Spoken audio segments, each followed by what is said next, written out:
Hello. Hold on, let me shut the window for a second.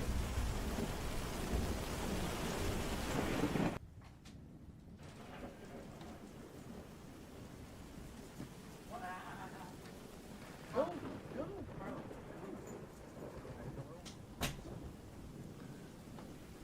Hold on, let me shut the window for a second. All right, guys. How guys you doing? How are you doing? How are you doing? Oh, that is my son. If you saw him, I shut my window. It's pouring outside the Preacher Manor. We're having a good old day. Having fun, enjoying ourselves. How are you all doing today? Hope you guys are doing good. Hope you guys are having a good day. Cheers! I got some crazy shit for you.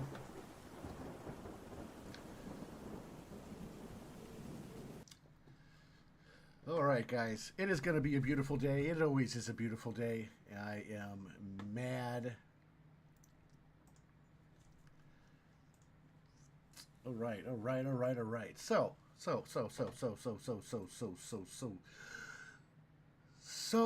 you. Okay, I'll stop. All right, so we got some crazy stuff. We got some crazy stuff going on. Kate Hopkins obliterates entire woke audience. I'm going to check that out in a few minutes. Let's get this. Okay, here. Hold on here. Hold on. I need to take this, add it to that. Okay, I need to go into this.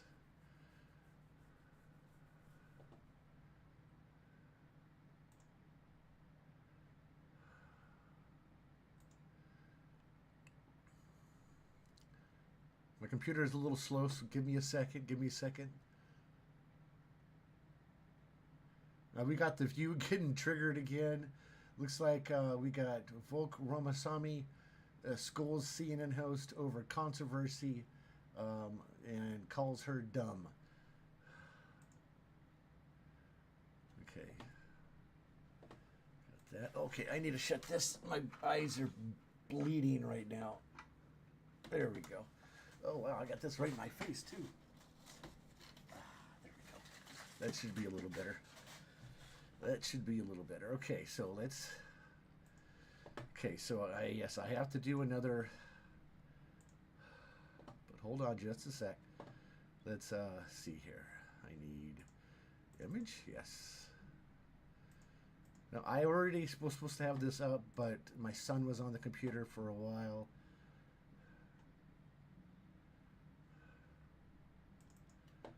Here we go.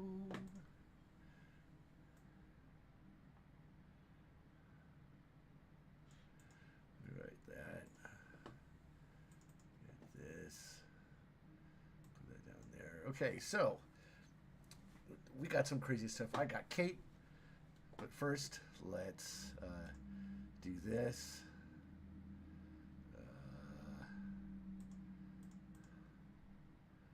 So you guys can see me. That's a little too big. Oh, let's put myself right here. I love you guys. Got a new Deadpool shirt. Believe in yourself, guys. Believe in yourself. If you don't, nobody else can believe in you.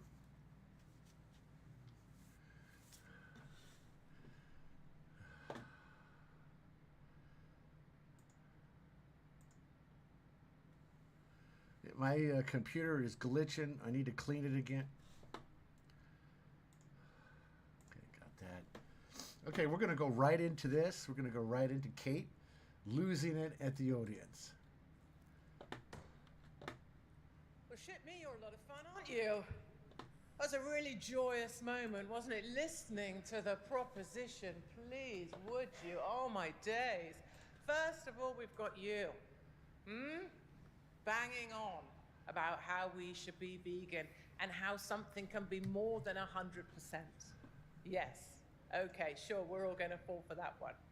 And then we've got you banging on about cancers and how ill you're going to get and how you're all going to die.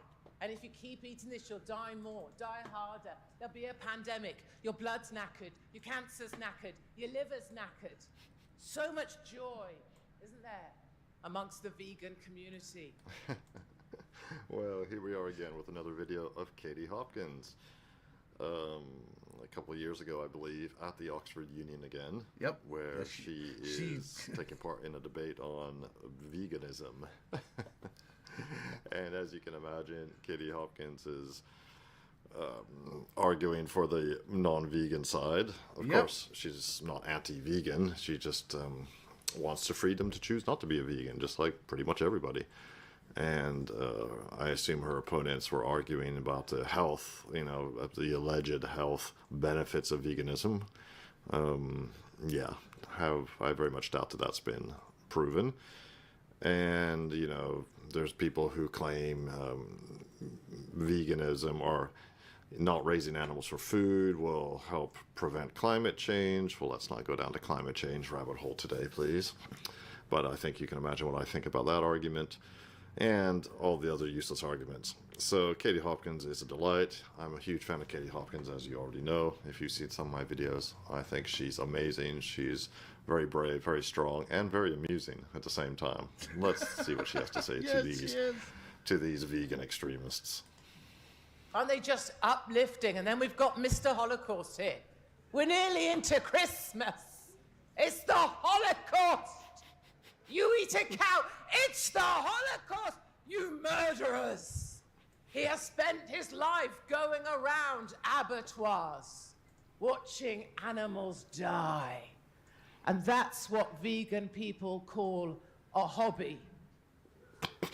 That's what he chooses to do. That's the way he chooses to spend his life, watching animals suffer. Listen to her. And we don't even need to worry about the climate anymore because this goddamn chamber has offset more carbon emissions by not heating this goddamn place than anything else.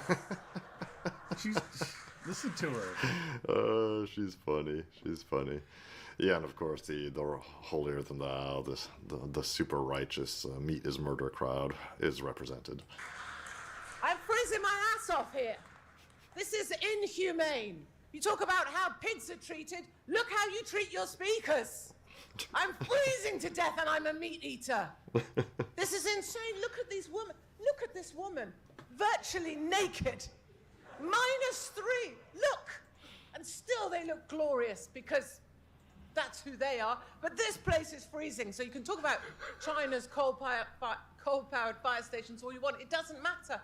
This place will still be biblically freaking freezing. Not yet. Oh my God. But not yet. You didn't say point of information before you started speaking. Do you not know how this house works, for God's sake? I don't want to see your armpit. Put it down. But later, yes. I would just like this house to join me in applauding Team Vegan for summoning up the strength and the energy to make it into this chamber tonight purely by sucking on a cashew nut.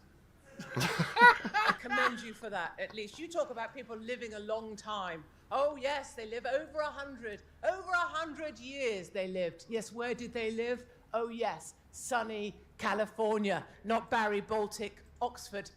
That's why they live so long. And the thing with these guys is they will not acknowledge truth.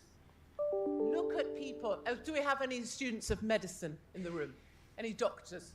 Any medics? Do you remember with or from COVID? They died with or from? Linda McCartney. She died with or from being a vegan. Death is what happens to you when you're a vegan. Katie Hopkins is hilarious. And interesting, nice point there about the with or from dying with or from COVID. Yeah. Well, this is not a video about that, but I like what she's saying there. If you know, you know. And they lie. They lie.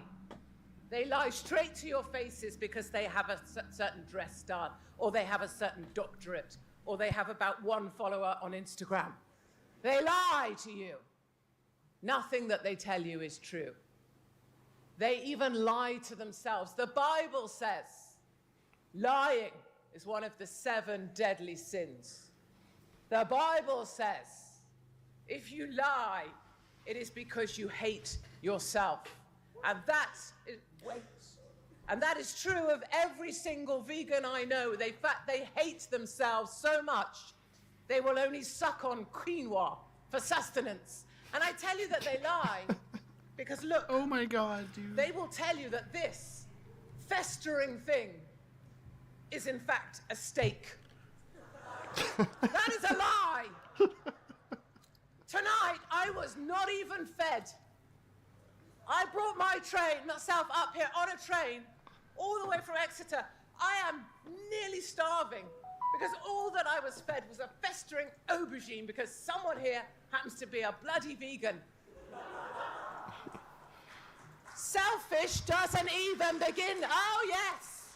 I'm so pleased to have been your president that I don't even feed my frigging guests when I bring them here to the Oxford Union. Despicable treatment, and I hope for better. Thank Christ this one's a meat eater, so I might even come back. Colleague, you can want to your point of view. Do I still have it? Do. Darling, what did I tell you privately? I told you you look like the most glorious, waif-like, beautiful thing I ever saw. I am not. I'm commending all of you on your virtual nudity in this Barry Baltic location. Virtual nudity. Oh God damn it, if you can't win a debate with what you're going to say, win it by getting your nipples out. That's what I do. Oh my glorious. God, I love her, dude. Debate. I love her. This lady tells it how it is. By the force of your argument, winning by getting your nipples out. Katie's hilarious. I don't really know what she's saying here. Vegans can be annoying. I have a vegan in my family. She's actually fine. She's not annoying about it. You know, it's like anybody can be annoying, you know. People, especially if it's something new in their life, you know, they've converted to some religion or have taken up religion or they've taken up veganism or taken up exercise even, you know, or whatever. And they just go on about it incessantly. Of course, that can be annoying. Vegans, of course, are notorious for this. So, yes, people are going to make fun, like Katie's Oh, doing. they're going to make fun hardcore. This cauliflower, they call it a steak.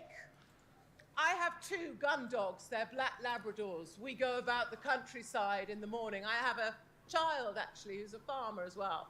But as we maraud the countryside, molesting the vermin in our path, you want to show this to my gun dogs and tell them it's a steak. And they'll look at you exactly like the idiot that you are. Also, freedoms, my darlings. If there's one thing we can agree on, we may agree that you hate me. We can agree that you may think I'm stupid.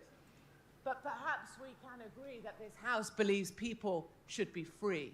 Yes. Perhaps you think people should be free to decide how they live their lives. Perhaps you, educated people one moment, believes you should be free to make choices that you want to make. And my question to people who say that being vegan isn't an endpoint, it's a journey, like they're on the bloody X Factor.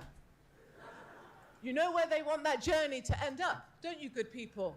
They want you sat in the dark, sucking on the arse end of a locust. They may sell you the journey like it's an attractive thing, but the end Guys point might of laugh, your but journey it's- is not attractive. Point of information, who asked? Yes, sir. So the question is, or a point of information as I call it here, as you're not a vegan, are you not then just a slave to desire? I am a slave to desire, darling. What do you have to offer? Oh, brilliant. She's Well, hilarious. she's If I could have dinner with only one person, you know, of one celebrity, I think I would choose Katie Hopkins. Or is that too meaty for you? Brilliant. We need the freedom to choose how we live our lives. Look what just happened at the University of Warwick, my darlings, dressed like you're in the Arctic. Look what just happened. 500 students of your types, weak individuals, malnourished, with very few followers, an interesting thing to say, but quite a hot girlfriend. 500 students at the University of Warwick. They just decided what 26,000 students were allowed to eat. You are no longer allowed to eat meat at Warwick University. Exactly. Ah, yes, that's a very interesting point she pulls out there. They call that the tyranny of the minority. So apparently the student body had a vote at Warwick University in the UK, and the decision was that they would only serve vegan food at the university cafeterias. That's what it sounds like. But of course, almost certainly the entire student body did not vote in that election or referendum. And, of the minority that voted, I guess a majority voted in favor of switching to veganism at the university. But that is a tyranny of the minority. Yeah, it's ridiculous. I'm sure before the vote, it was perfectly easy for vegans to have whatever they wanted. I'm sure there was enough vegan dishes, enough vegetarian dishes, and enough meat dishes, animal dishes, for everybody to be happy. But of course, certain minorities, that's not good enough. They just always want more. It's part of the progressive. See, that's the thing. Everybody wants more. Everybody wants more. Everybody. The right and the left, they all want more. They want more. They want your souls, my friends. Of mindset, the leftist mindset, always trying to improve something, always trying to perfect something, as if God's creation can be perfected.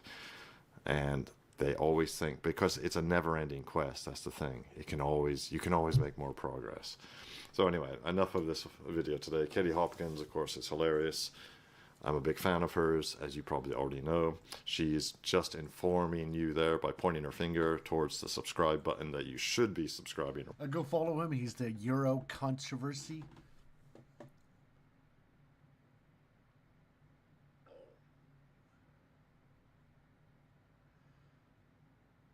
Okay, where'd my thing go? Okay.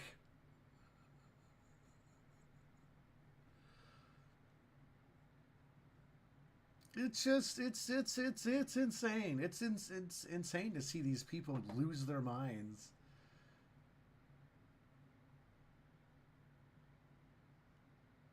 It's just, here's lefties losing it. This is Sky News Australia. Great people. Here's Rita. Now it's time for lefties losing it. So let's check in with the leader of the free world. Remember him? The man who is currently president, allegedly. The man who has, with Kamala Harris, seen the country... Welcome in, French Invasion. How you doing? 69. God bless you. God bless you. How you doing today? Hope you are doing good. It's a beautiful day in my neighborhood. It was storming outside, but now it's kind of calmed down. We're checking out lefties losing it. Joe Biden is the focus of today. Here we go. Plunged into an illegal immigration crisis, a cost of living crisis. The dude who talks about fascist even as he tries to bankrupt and imprison his chief political opponents. Well, here is President Joe Biden calling half of America, half of the country, human garbage. Or Puerto Rico, where I'm...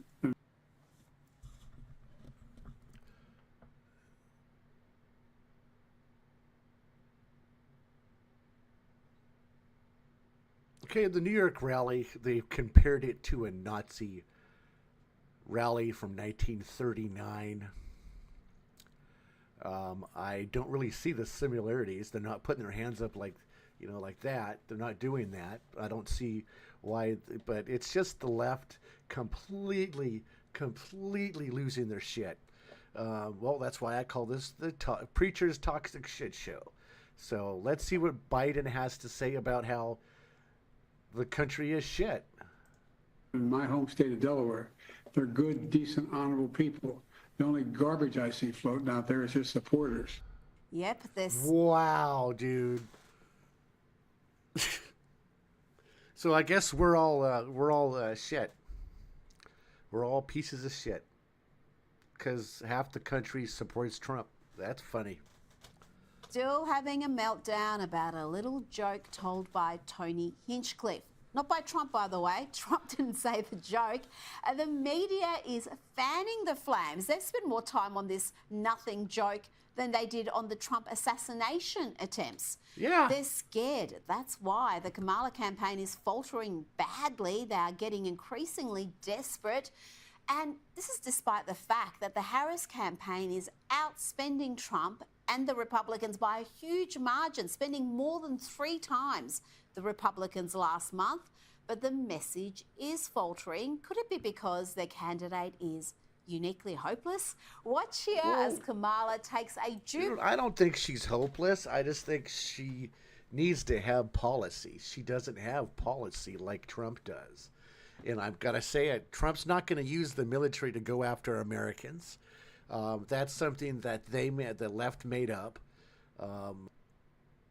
Unless somebody can show me a clip that he says he's going to use the military to go after American citizens, it's just rhetoric. That's all it is. It's just rhetoric that the deadly leftists want to push, and it's just getting more and more mental as we get closer. We're about a half a week away from the election. We're also a week away from my birthday. My birthday is on November 7th. I will be doing a all-day stream gaming. I'm also going to start tomorrow, if we keep my fingers crossed, that I get Call of Duty Black Ops 6. When I do, I am going to play it. I'm going to play the campaign first before I do any gaming with friends and stuff, because I want to play the campaign. Jubilant moment at a rally where everyone is chanting her name and completely kills the vibe. Then she laughs hysterically for some reason. Now I want each of you to shout your own name. Do that. Yeah, that worked really well. As for the ads and celebrity endorsements, well, they continue to be cringe. That's kind of creepy. Here is a wannabe first husband, Doug, knock him up, knock him out, him off, starring in an ad with Doc Rivers. Watch this and you'll understand this is why gonna the be Democrats interesting. have a man problem. Doug, you're going to travel across all these swing states, right? And you're going to make sure that folks know that Kamala is going to take care of all of them, just like she takes care of her family. Yeah. Tony, you have to make sure everyone knows that Kamala is going to support their families. Wes. This is beyond itself. You're going to make sure everyone knows that Kamala is an effective government partner. You got it. No, she won't. No, she won't. No, she won't. And all of you, you must head to iwillvote.com to make your plan to vote. To vote For Kamala. I'm convinced. Yeah, no, I'm not voting for Kamala. I'm voting for Trump. That's just so bad. And if you thought that was bad, take a look at these lefties losing it. The Democrat groups who have released a pro-pornography ad showing a man masturbating to an X-rated clip. Then he's interrupted by a Republican who apparently is going to ban porn under the Trump administration. This is what pure desperation looks like, folks. And I can't show you the full ad because it's obscene. Oh! Sorry, you can't do that. What the hell, man? How'd you get in here? I'm your Republican congressman. Now that we're in charge, we're banning porn nationwide. You can't tell me what to do. Get out of my bedroom, you creep. I won the last election, so it's my decision. I'm just gonna watch and make sure you don't finish illegally. Oh dear. Yeah, I can see why they have a man problem. But there are white dudes for Kamala, and a lot of them need help. Check out this one broken by Trump derangement syndrome. What's your biggest obstacle in life right now? My biggest obstacle in life? Trump.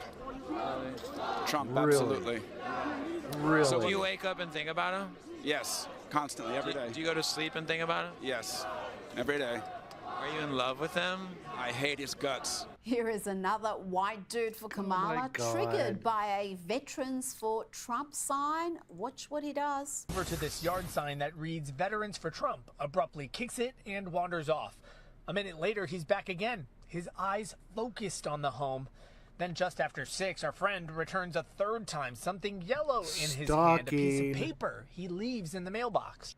And the lowlife isn't done yet. Not content with seemingly stalking the house and kicking the sign, he left this note for the man who is risking his life for America. It talks about how I was a disgrace to my country and a disgrace to the U.S. military because of my choice in candidate. And, you know, at the very end of the letter, he actually tells me to go to hell. That's the tolerant, inclusive, Oh, left that's for wonderful. you That's folks. beautiful That's to down see in that. Florida. Can you imagine how triggered That is beautiful to see that. I love people that leave notes. that guy is going to be after Election Day? Let's hear now from the woman herself. We need more Kamala in our lives. She's doing more interviews these days, and that means we're getting more incoherent gibberish like this. Knowing that we also have the honor and the duty blah, blah, blah, blah, blah, blah, blah, blah. of excelling in every way Blah, blah, blah, blah, blah, blah, blah, blah, blah. possible, being Blah, blah. able to see what is possible and not be burdened by other people's limited ability to see the same. I guess... Was that sharp? Was that sharp? Hold on here. Ability to see the same. That was Shannon Sharp. She was on Shannon Sharp's podcast, it looks like. Yeah, Club Shay Shay. Club Shay Shay Slay. He is badass. He is badass. I saw the video of him interviewing Cat Williams. Oh my God, that was crazy, dude. I guess she can always go back to calling Trump a fascist, perhaps inciting another I thought they were still calling him a fascist. assassination attempt. You called Donald Trump a fascist. The top Republicans in Congress have called on you to tone down your rhetoric. They say it's, quote, irresponsible anti-Trump rhetoric, and they're saying what you're doing could invite another assassination attempt against Donald Trump. How would you respond to that? Well, first of all, I condemn any political violence of any sort against anyone. But again, don't take it from me. Meanwhile, Donald Trump doesn't have to spend anywhere near as much as Democrats when he's got folks on social media taking his words and setting them to music like this. This is the latest viral sensation. Joe Biden is asleep. Kamala is at a dance party with Beyonce. Beyonce. Beyonce, Beyonce, Beyonce, Beyonce. Dance party with Beyonce. Dance party with Beyonce. I love it. Dance party with Beyonce. Dance party with Beyonce. Beyonce, Beyonce, Beyonce, Beyonce. Party with Beyonce. Beyonce, Beyonce, Beyonce. Dance party with Beyonce. Dance party with Beyonce. Dance party with Beyonce. Dance party with Beyonce. Dance party. The left has got to be shitting their bricks right now. Beyonce. Dance party with Beyonce. Dance party with Beyonce. Beyonce. Beyonce. Dance. She's awesome. This is awesome. Party with Beyonce. Beyonce. Dance party with Beyonce. Beyonce. Dance party with Beyonce. Dance party with Beyonce. Beyonce. Beyonce. Beyonce. Beyonce. Party with Beyonce. Beyonce. Joining me now for more is filmmaker and commentator What's up, Armie GP? Horowitz. Armie, a political panel on Yo, what's up, Army? How you doing? Welcome in. Welcome into the podcast. CNN has had an almighty GPP meltdown 222. Give him a over follow, guys. Joke made by a conservative commentator, Ryan Gadowski. He made the joke towards a pro-Palestinian journalist, Mehdi Hassan. This is a man who calls half the country Nazis, but apparently that's fine. But when a conservative makes a joke about a pager going off, let's see the reaction. Let's see the absolute melt. Give him a follow, guys. GPB222. Give him a follow, guys. He's awesome. He plays video games, talks. He's a pretty awesome guy. Thank you for being here, my friend. Down. If you don't want to be called Nazis, stop doing. You're called an stop anti-Semite. You've been called an anti-Semite more than anyone else's table. Yeah. And people will sit there and no, by me. I never called you an anti-Semite. I mean, I'm not sitting here saying I don't. I'm a supporter of the Palestinians. So I'm used to it. Yeah. Well, I hope your beeper doesn't go off. The thing is that. Oh my God! Did he just say that? I hope your beeper doesn't go off. Like he's. Oh my God, dude. CNN hosts are losing their fucking minds. Oh, Did you just say I should be killed? No, I didn't. Of course, he goes straight into victim mode, interpreting the comment as some sort of a death This threat. is hilarious. He did say, I hope your beeper doesn't go off. He didn't want it to explode. And the hysteria continued. To defend Rudy Giuliani.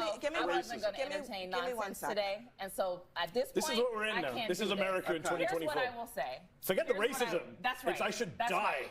I didn't say that. You should said, die. what does beeper mean? Don't give me your I faint did not ignorance. say you should die. Why did you say with my beeper? So what did you mean? What did you mean by the beeper? So what did you mean? What did you mean by the beeper? No, you didn't. You said, I hope your beeper doesn't go off. Ryan, stop talking. At least have the guts to support your racist comment. I'm so sorry. But I will tell you, I don't accept that apology, and you didn't even say it That's to fine. me. I didn't say it that to was you. disgusting. But I can be offended when you don't even say it to me. I'm not Puerto Rican, but I was offended by what he said yesterday. The hyperbole is off the charts. That lone conservative was taken off air, and now Army has been banned from CNN.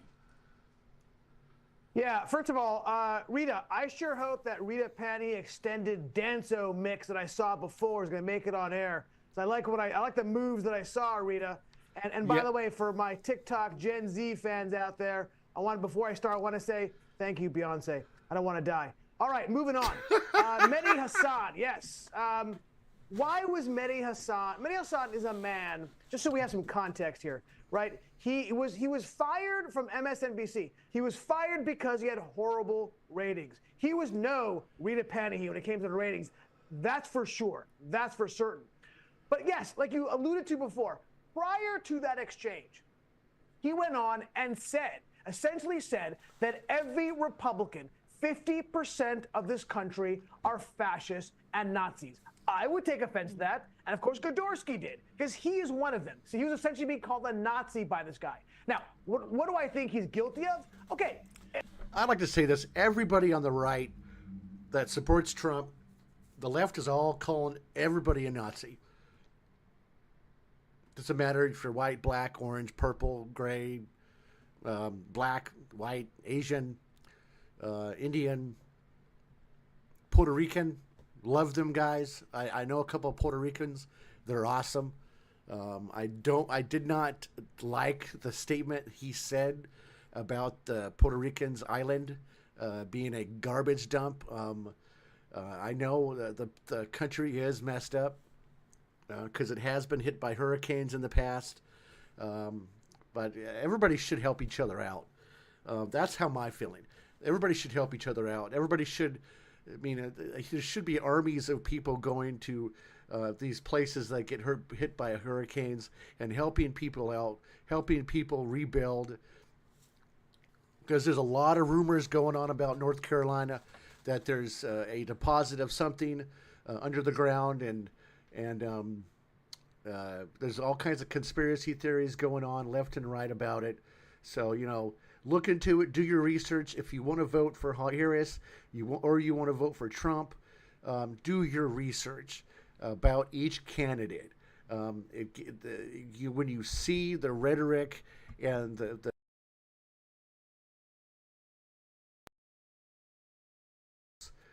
left and the right camps, you might open your minds to who do you think could be better suited to run our country, because we don't have really any government leadership right now.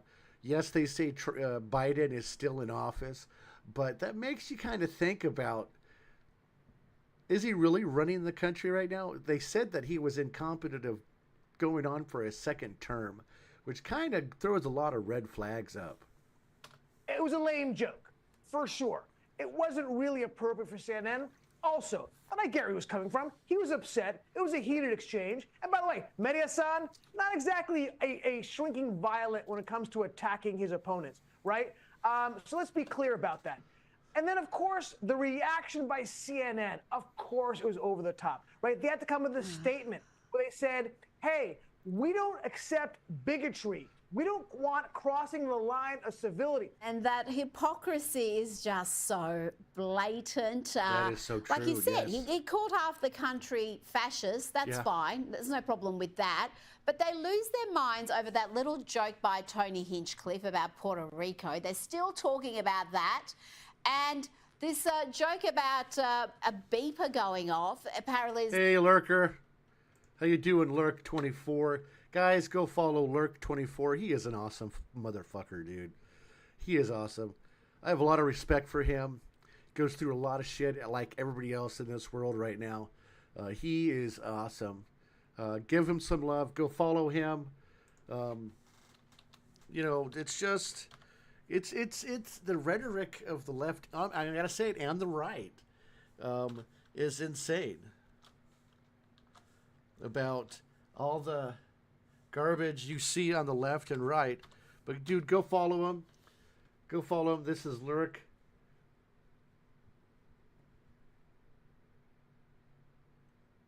You know, it just mainly mind boggles of all the lies that are coming out of the left camp right now.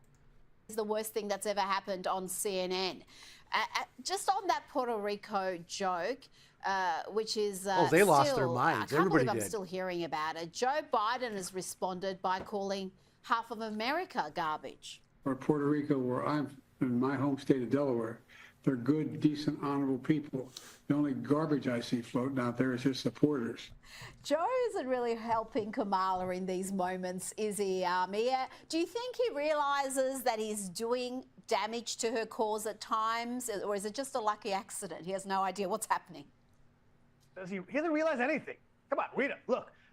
First of all, can I just one comment? He's the president of the United States. Do you see the framing on that? I mean, who put, like, it's like literally they got to use Sky News Australia's tech people. Those guys are first class. It's like he just sat there, no lighting, right? Just no mic, just threw the laptop up. It was horrible. No, he doesn't know anything. And finally, Rita, I got to say, I kind of blame you. It's like FaceTiming your great-grandpa. Yes. Oh, no. Great-grandpa's I'm sure, much more technically savvy and competent than Uncle Joe. Look, Rita, at this point, I got to blame you for elder abuse. Can you stop it? Can you leave the poor man alone? Oh, my God. You just told me what he said. The only reason I have to trust you, because I couldn't understand a word he was saying. I listened to that clip 5 times. I had to slow it down. The guy cannot put a sentence together. It's terrible. Now, look, I know he was riffing on the garbage joke, right, by Puerto Rico and Hinchcliffe. I mean, look, was it a mistake to bring Hinchcliffe on? Of course it was. But he is an insult comic. It's what he does for a living. That joke was not out of bounds relative to what he normally says. In fact, it was kind of tame. Hinchcliffe's kind of what he does for a living. Do I like it? Not particularly. Certainly not for an event like that.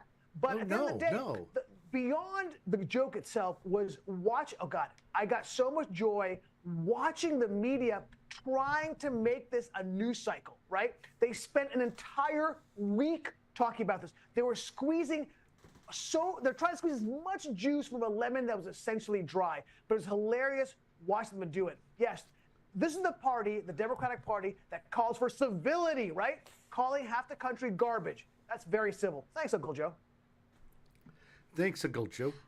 They have tried to get mileage out of this joke. You know what? I actually do like Tony Hinchcliffe. I love his involvement in the Tom Brady roast. That was brutal. That was funny. I don't think it was a mistake. I don't see Latinos as some hypersensitive group Connie. that are going to change the... Welcome in, everybody. Welcome in. Hey, Connie, how you doing? You know, go follow her. She's awesome.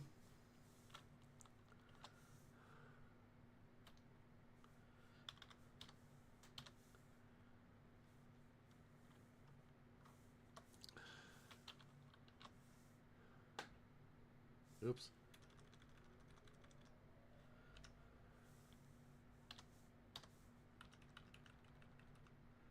How are you doing?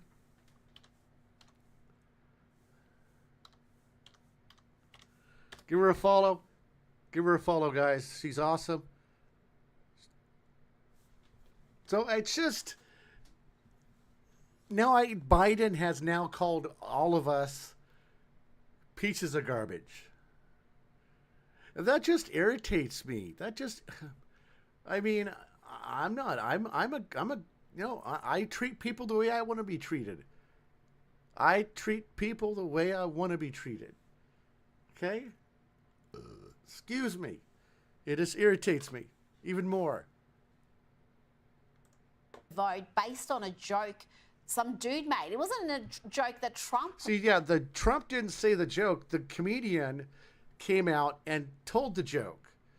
Yes, it was racial motivated, I guess. See, I don't know. I have no idea. I'm not in the guy's head. I have no idea.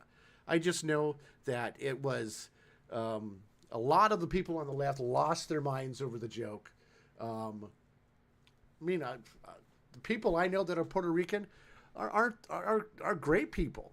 Are great. They helped me out when I first met them, and it's just to see Biden call Trump supporters garbage was the big insult, and it just makes Biden sound like more of a jackass.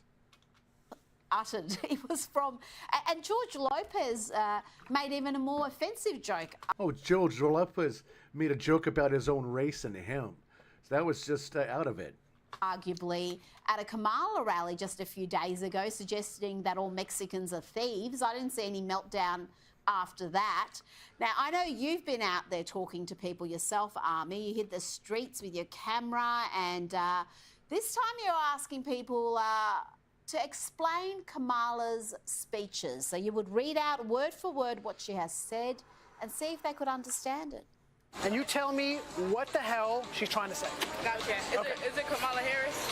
Yes. On top of everything else that we know and don't know, yet based on what we've just been able to see, and because we've seen it or not, doesn't mean it just happened.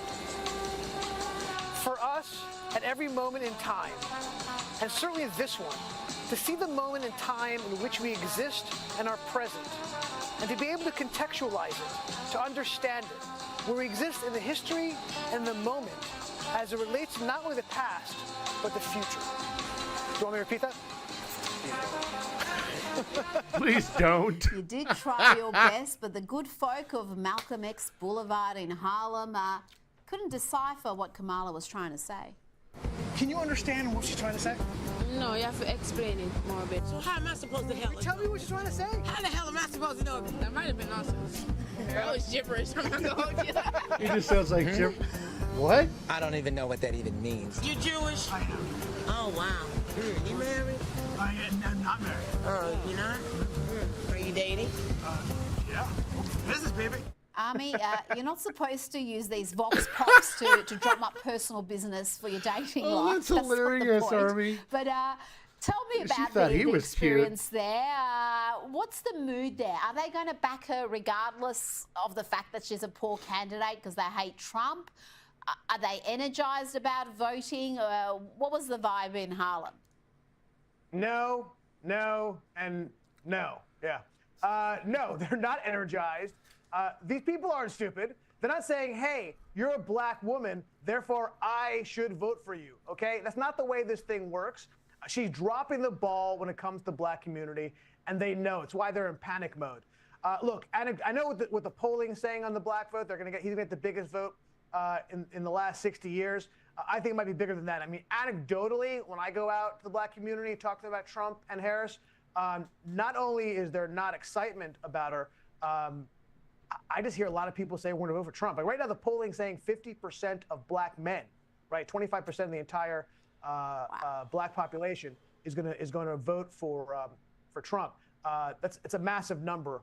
But I think, look, this idea, and it's every time you say, oh, word salad, this is not just white Republican men who say this thing, right? When I went out there and I started the premise of this video by saying, I'm going to read you a quote, and then you tell me who said it. They all jumped in at before I had a chance to even read the quote and go, Kamala Harris, like they knew where this was going. They understand that she is so vapid that she just throws in a bunch of incongruous words and hopefully people will think she's smart. She's covering up that she doesn't know what she's talking about. I and you and conservatives are not the only person who noticed this. Everyone does, including black people. Look, when I do something, when I do a video, yes, it's funny. The comedy, the entertainment is just a delivery device for something more important. And what it's saying is they recognize what we have been saying in the conservative eco-universe, even though they don't listen to us, right? They're not really part of our eco-universe for the most part. They know what's going on because they're not dumb. Look, it is so gross how the Democratic Party takes for granted the black vote. I think black people finally saying we're done being taken for granted. Well, I do worry about some of the advice she's getting because there are those who are telling her, look at the enormous audience Trump got with Joe Rogan. You should do Joe Rogan. Joe Rogan goes for 3 hours. They cover a wide range of topics over that time. If you were given... Yeah, I watched it. I watched almost the whole thing. I haven't finished it yet, but they talk about tons of things that, you know, I don't know if Clinton. Oh my God, I said Clinton. Harris. I don't know if Harris could even stand a 15 minutes with Rogan. Rogan would demolish her in 15 minutes, and yeah. That's how I feel. I don't think she would survive 15 minutes with Rogan. Giving her advice, would you tell her to do Joe Rogan? I think it would be a disaster. No, please don't. No, look, I would love for her to go on and implode, but you know what? I'm begging her, don't do it. Look, yes, I do not want you to win, and if you go on there, you'll destroy yourself, but please don't do it. It's going to be too painful for the entire country. I'm begging you. I'm giving you solid advice here. Do not do it. Do yourself a favor. You can't handle it. That is solid advice indeed, Army Horowitz. Thank you.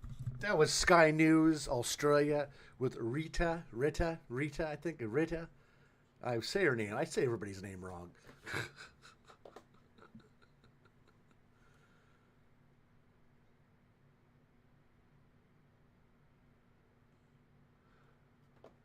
I mean, here's who they're talking about. This is the comedian. The Joe Rogan Experience.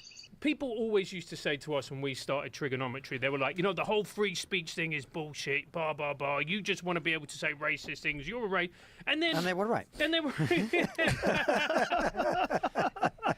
you know? And that's why I came to Texas. That's true. Yeah, whoever booked him is shitting their pants right now. Why did you do that? I tell all comedians, don't ever do comedy at something that's not a comedy event. Don't do it. Don't ever do comedy at a place that's doing also. Doing, you know, is he gonna have a bunch of speakers and you're gonna go up and do 10 minutes? Don't ever do that. It's a terrible. It has the chance to backfire in your face, and sometimes some some people can't survive that because it'll might get you canceled. Terrible setup. It's a terrible setup, and it's a political rally, and you're doing jokes like you're in a comedy club. It doesn't. You can't. Don't do it. I don't really blame Tony though, because Tony is what Tony is, Yeah. right? Like if you want an insult comic, Tony is the best in the world. That's right? literally his great special. That is his mojo. That is his mojo. That's what he's done. He was at the Tom Brady Celebrity Roast, and he roasted Tom Brady the best out of all of them. Go back, watch it. You'll laugh your ass off. Everybody roasts Tom Brady, and it's hilarious. Is roasting. Right. So the best roaster ever. If you book Tony Hinchcliffe is going to be Tony Hinchcliffe. Exactly. So whoever fucking booked him, that's the person that's made the mistake. Not just booked him, but apparently went over his material. Did they go over his material? No. Oh my! Yeah, they did. This is what I read on the internet, so it must be true. In the words of Donald Trump, someone's getting fired, man. I gotta tell you, that joke kills at comedy clubs. I don't like the joke.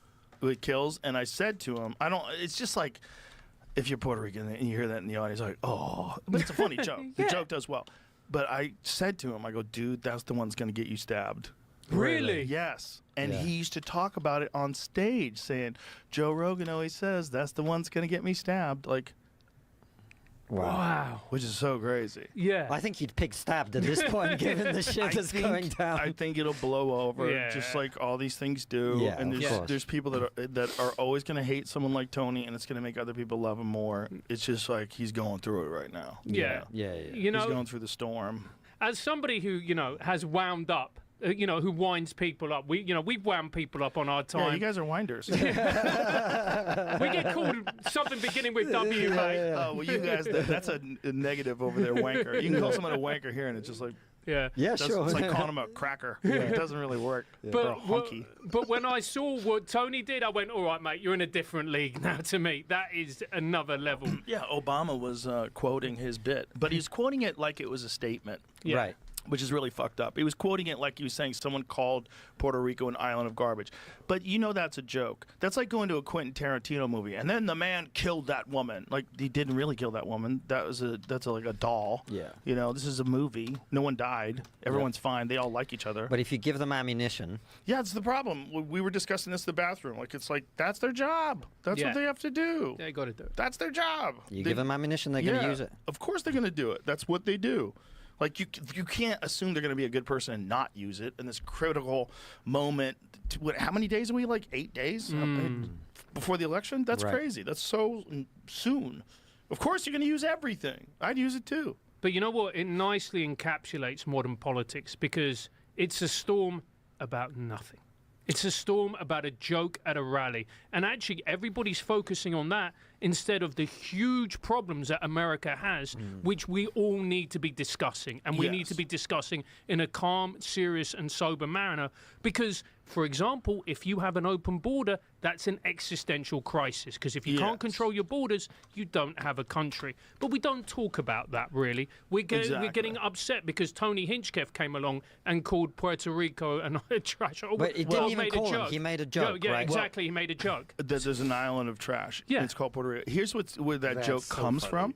Tony That is is so actually obsessed with the Pacific Garbage Patch, Uh-huh. and like the fact that we just throw, like we were talking about, like recycling. Like recycling doesn't work. They don't do it. Most of your bottles, when you throw in a recycler, they get put in landfills. So there's a landfill in Puerto Rico that's way overflowed. Puerto Rico has a legitimate trash problem. Because they're on an island. Like, where are you going to put it, right? There's all these people living on that island. Where are you going to put it? And so they have landfills. Their landfills are way over capacity. So that's where the joke came from. Right. Like, the joke came from, like, Tony being environmentally conscious about recycling. Yeah, they don't seem to have taken it that way. But from his roaster perspective, that's where the joke comes from. Totally. I think it's called Puerto Rico. And you say it and everybody laughs. Yeah. Yeah. And actually, we were at the rally, and people say no one laughed. Not quite true. Like, it didn't get a big No, laugh, but some people laughed, He got a bit yes. of a laugh. It's a funny joke. Yeah. It's, you know, even Jon Stewart said it was a funny joke, Yeah. And which I thought was great of him. He had much better ones that got a bigger response, but yeah. It's a terrible. People are like, well, it wasn't funny, right? Because it was a terrible setup for comedy. Everything was wrong. If you were at a comedy club and that guy did that set, you'd be laughing. It's just a bad setup. Everything's wrong. It's like you don't go to see acoustic music while people are using jackhammers around you, right? Like, it's not the right setup. Right. You want to go where somewhere it's quiet. Yeah. And stand-up comedy should be done in a comedy environment, in a club, or I mean, there is a great video, though, I should say, of Don Rickles. Don Rickles in the have you seen that? The Reagan's inauguration. The Reagan, Don Rickles was a G, boy. He was a funny man. He was so good. It really translates today. Like, you watch that set, it really translates today. But I think Don Rickles was almost like he was in this category of ultra famous comedian, right? He was in this Dave Chappelle type category where just seeing Don Rickles, all of a sudden it was a comedy show. Like, oh my God, Don Rickles is here. Tony Hinchcliffe does not have that, right? If Dave Chappelle went up and did 10 minutes in front of Donald Trump or 10 minutes in front of Kamala Harris, that's a different thing. Because it's like he's a cultural icon, and you immediately go into stand-up comedy mode. Like, oh, shit, Chappelle's here, right? That's what Don Rickles had with Reagan. Tony doesn't have that. It's a bad thing to do. The whole thing's bad.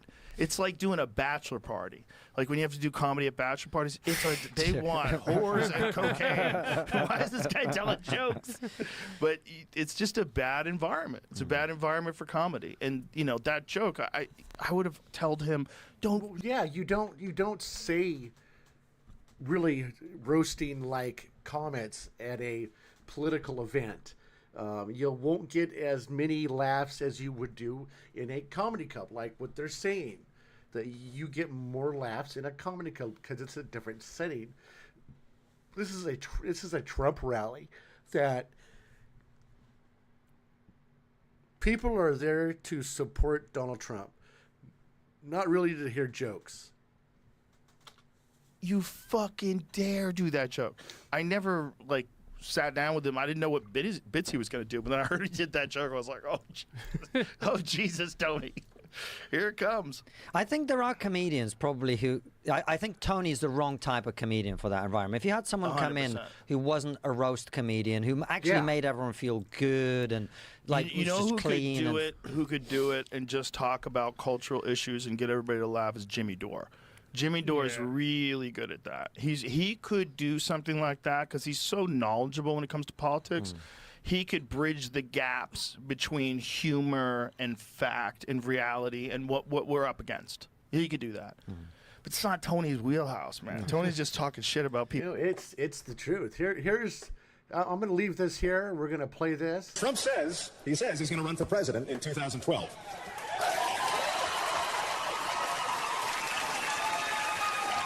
But if his plan for America is to fire everyone, he's about 2 years too late. But for me, it's kind of tough to vote for a guy whose resting facial expression is "who farted."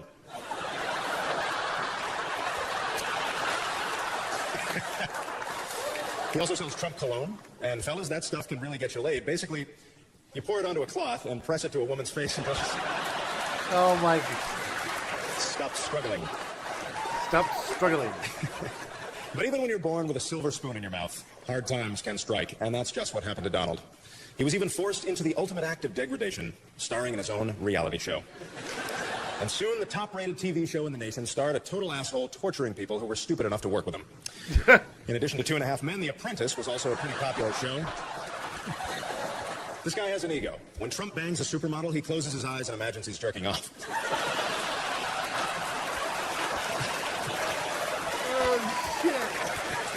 I watched this live and I forgot how freaking bad the jokes are. They go right at him. All jokes aside, though, I was thrilled when they offered me the opportunity to roast such a brilliant, charismatic, totally self-made billionaire who I believe will one day run this country. And then the Facebook guy canceled and we got stuck with your bloated ass. So congratulations on your big night, Mr. Trump.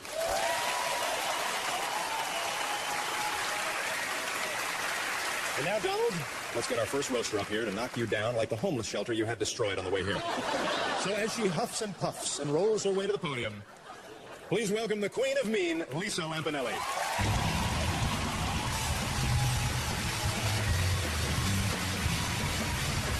Oh, thank you, Seth. I love Seth MacFarlane. He's a handsome, well-groomed, confirmed bachelor who sings show tunes. He's gayer than Ryan Seacrest's asshole. I joke, Seth. I love your work. I especially like that weird baby you made with the enormous football-shaped head. Oh, wow, sorry, that was for my Sarah Palin roast.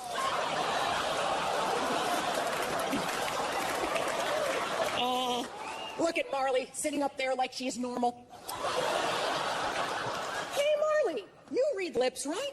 What's my camel toe saying?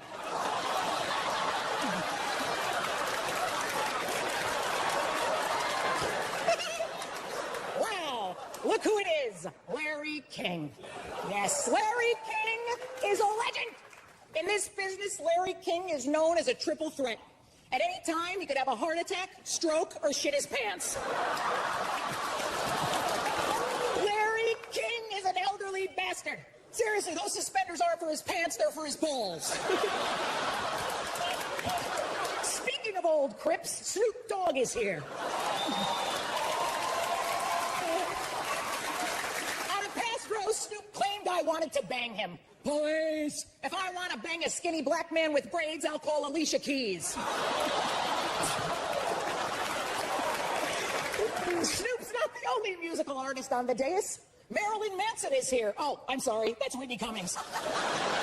You know, Whitney, people in this business hate you because you're beautiful and thin. Not me! I hate you because you're a cunt.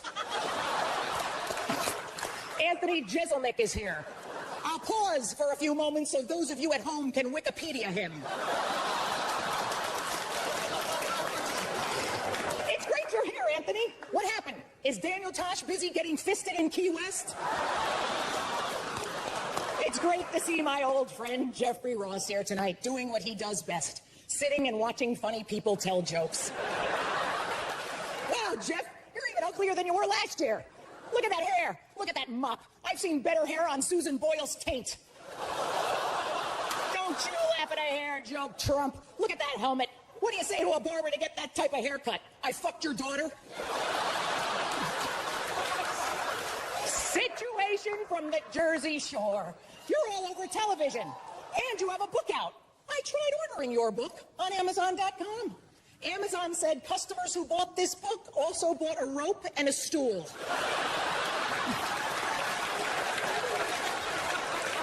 But enough about Chachi. Let's get to the reason we're all here tonight. Donald Trump. Donald, tonight people will make fun of your looks. Fuck them! You've always gotten beautiful women. You've ruined more models' lives than bulimia. You've disappointed more women than Sex and the City 2. You are the ultimate proof that money can buy good-looking pussy. If you were broke, you'd be fucking me.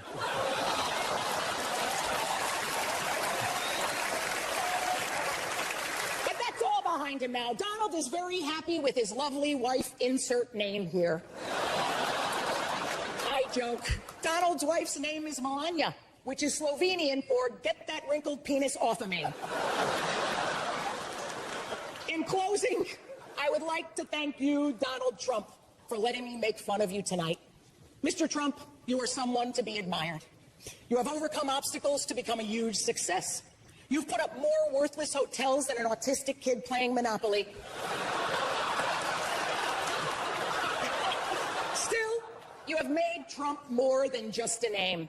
You've made it a brand like Massengill, because you're a bloated, stinky douche. Thank you. Good night.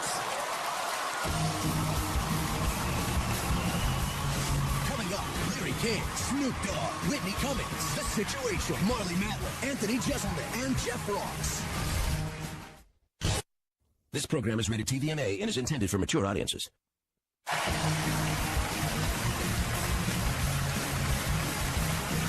Welcome back to the roast of Donald Trump.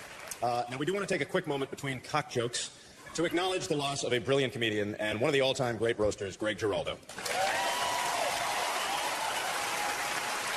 We want to thank him for all the laughs he brought us and recognize all the big laughs that he would have brought us here tonight. Greg, we will miss you. But tonight, we are proud and happy to be joined by Larry King. As a TV host, he knew exactly when to retire, but he stayed another 20 years anyway. He has a spine like a question mark, as if his body is asking, how did I get 7 women to fuck me? Ladies and gentlemen, please welcome a chattering pirate skeleton on loan from Disneyland, my pal, Larry King.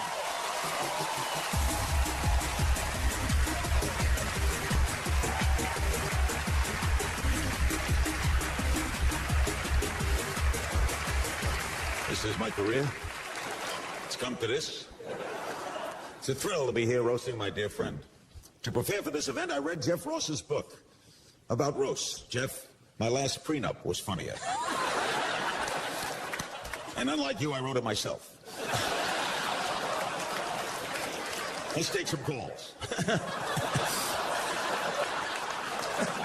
My good friend Snoop Dogg said that Jeff's book was unreadable, but that's because Snoop can't read. If you're just joining us, by the way, we're here with Lisa Lumpy Belly. Lisa is a shock comic, but only if you look at her face. Turn down your radio.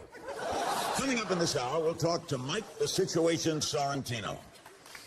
Situation has a new fragrance out called the Sitch, which is also what you call yourself when you can't spell your own nickname. What do we call it? You have a question? Folks, you gotta try this garlic. It goes down easy, just like Whitney Cummings. Marley Madeline. Marley, always a pleasure. What on earth are you doing here? You won the Academy Award for Children of a Lesser God and then nothing for years. I don't understand it. You were so convincing playing a deaf woman. Lansing, Michigan, you're on the air. And now, Snoop Dogg. I love Snoop. D-O-double Jizzle. That can't be right. Snoop told me during the break that once he had a DNA test that found he is only 71% black. Is that true? Unless my math is wrong, if you're 71% black, you're 29% not guilty. Congratulations. Donald Trump is not only one of my oldest, dearest friends, he's also an American success story. When he graduated college, he put his shoulder to the wheel, nose to the grindstone, borrowed $6 billion from his father, and started a career. Donald Trump, without a doubt, you're a New York landmark, which means it's only a matter of time until you bulldoze yourself to build some gaudy, tacky monstrosity and put your name on it. We'll be right back.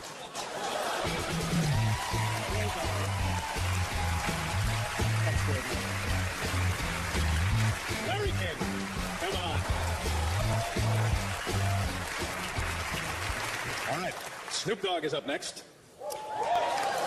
That right there was my impression of the receptionist at a parole office. Make way for the most dangerous man in 1993, Snoop Dogg.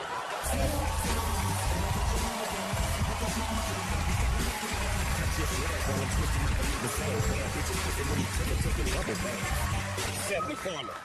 Give it up for Seth MacFarlane, y'all. Hey, yo, Seth. FYI, ain't no niggas watching the Cleveland show. Well, me to you. I know we're here to roast Donald Trump, but I gotta give a shout out to my main man, Larry King, and the motherfucking Alex. Larry, you know how he is. Larry's cool, but backstage I handed him a joint, and he rubbed being gay into it.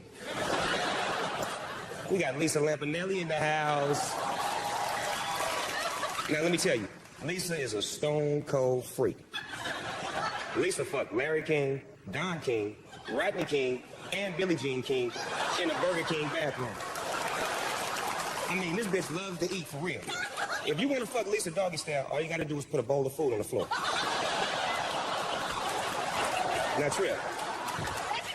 Now, Lisa's had so much sex with so many different brothers, we even gave her rap names for her fat ass. Notorious P.I.G. You gonna like this one, Russell. Ton DMC. Bust a nut in your face.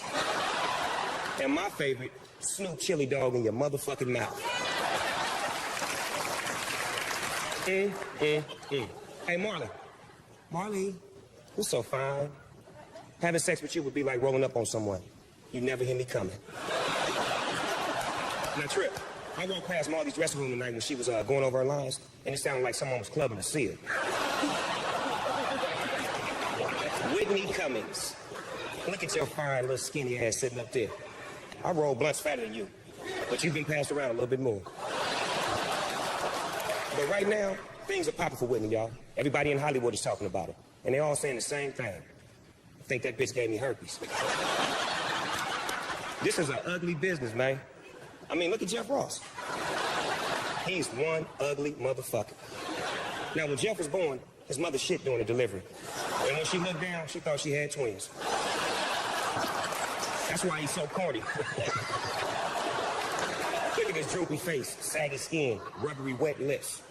If Jeff had a string hanging from his mouth, he'd look like Lisa's pussy. No, but seriously though, I like Jeff though. You know why I like Jeff? Because he'll do anything to get a laugh, except say something funny. I gotta say a few more things about my girl Snooki over there. Oh, that ain't Snooki? Oh, my bad. I'm sorry. All white people who act black look alike to me. Sorry.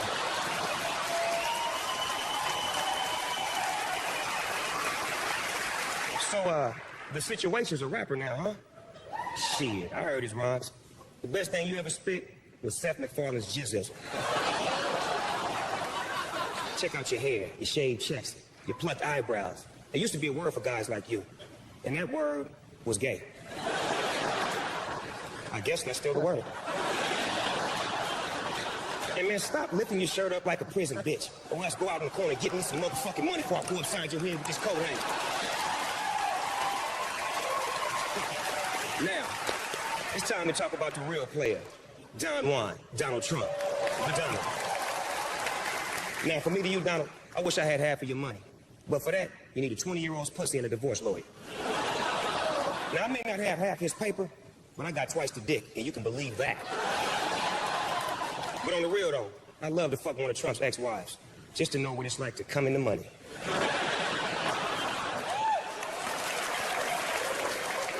Donald said he wants to run for president and move on into the White House. Why not? It wouldn't be the first time you pushed a black family out of their home. Oh my God. But on the real, though, Donald, you know I got love for you, man. On some real shit, and I ain't playing. From one pimp to another. Much respect. Keep banking that Skrilla. And after the show, come by my dressing room. I got a couple 19-year-olds in there, some sticky, icky, and I get you so high that you'll fire yourself and put my name on the motherfucking towers.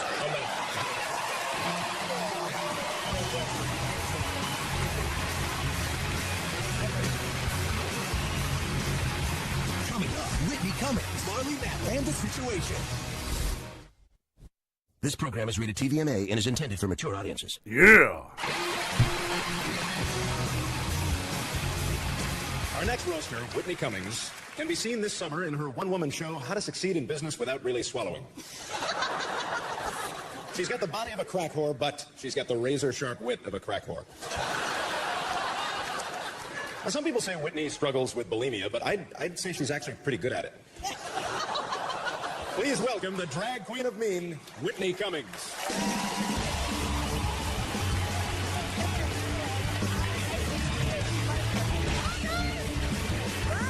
Keep it going for Homo Simpson.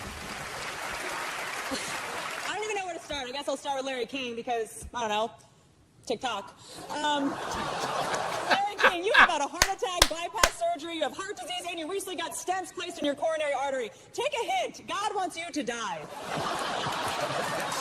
This situation is here tonight. This is actually very exciting for me. Yeah, clap it up. I actually love the Jersey Shore. The Jersey Shore cast is Italian, but at first I thought that they were Mexican because they're so tan and they're always doing laundry. Doing laundry? This situation, you are ridiculous. What is with that spiky hair? Your hair is so black and fried, Lisa doesn't know whether to eat it or fuck it. And you need to stop tanning right now, Mr. Situation. You are so orange, Snoop Dogg should be wearing you while he's on his knees blowing his cellmate. People make fun of the situation. They make fun of the fact that he's always lifting up his shirt to show his abs. I endorse it. In fact, Mr. Situation, I suggest you lift up your shirt even higher so that it covers this situation. Oh my God, yes. Snoop Dogg is, of course, here. Hilarious. Round of applause for Snoop. Come on, that was hilarious. Woo! Snoop, you have butchered the English language in your music. You have 2 G's in the word dog. You use izzle and fizzle at the end of everything. You speak worse English than Marley Matlin. Damn! Lisa Lampanelli is here. Lisa, thanks for making time to be here. I know you're very busy starring in I Didn't Know I Was Pregnant. Anthony Jeselnik is making his first appearance on the roast. This is the first time someone has lost their virginity around Donald Trump without him having to promise them American citizenship. Oh my God!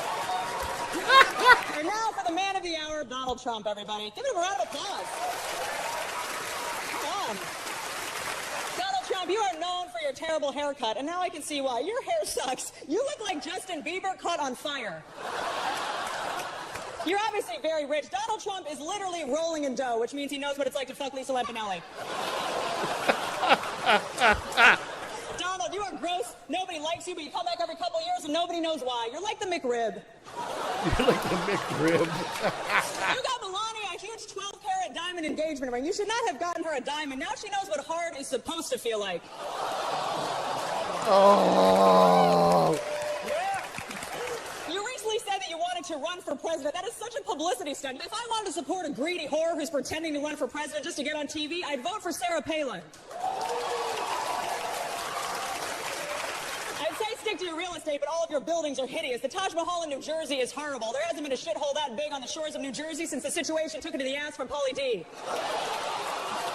Donald, you're also, of course, responsible for that awful show, The Apprentice. The worst part of that show is having to stare at your face. Your face is so big and bloated with such a bad hairpiece, I'm surprised it's not married to Kelly Preston, pretending not to be gay.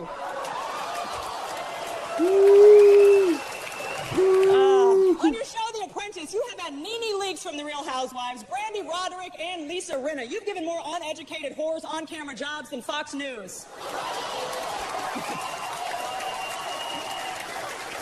Well, Donald, thank you so much for letting us roast you tonight. You're such a good sport, and you're actually pretty handsome when I see you up close. So if you ever want a fourth wife, hit me up on Facebook. I love you guys. Thank you so much, you guys. Up next, The Situation, Marley Matlin and Jeff Ross. This program is rated TVMA and is intended for mature audiences.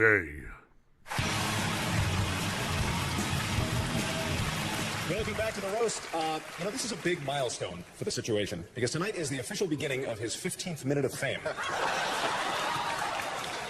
Now, a lot of people laughed at him for hooking up with his co-star Snooki, but, Italians are known for grinding organs with monkeys. I love it. I love it. No need to clap. He already has it. Please welcome The Situation.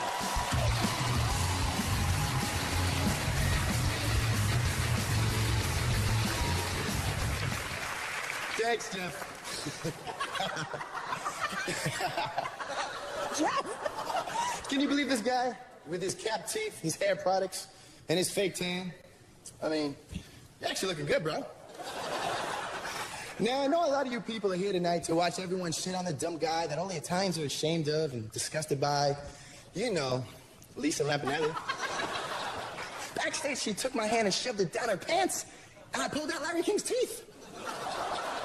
And Snoop's 2 Source Awards. Whitney, what's your deal? You look like the chicks I used to bang before I had all this money. Okay, this guy's a douchebag. Do it, baby, you're a chick, right? Okay, yeah. On the Jersey Shore, we call ugly chicks grenades. But I actually wouldn't call you a grenade because you're not blowing up anytime soon.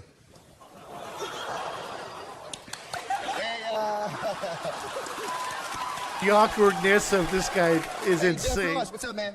What's up, buddy? Jeff, me and you have a lot in common, buddy. What's that? We're both from Jersey, and tonight's my first night doing comedy.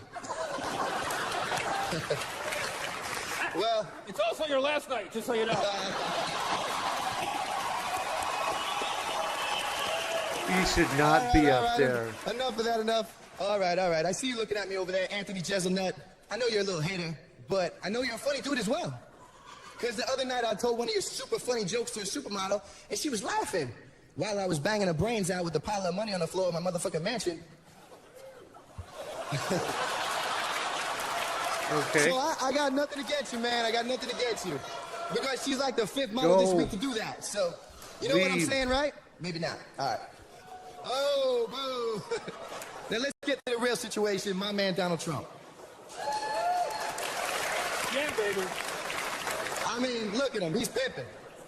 Not a lot of guys can pull off wearing a hat like that.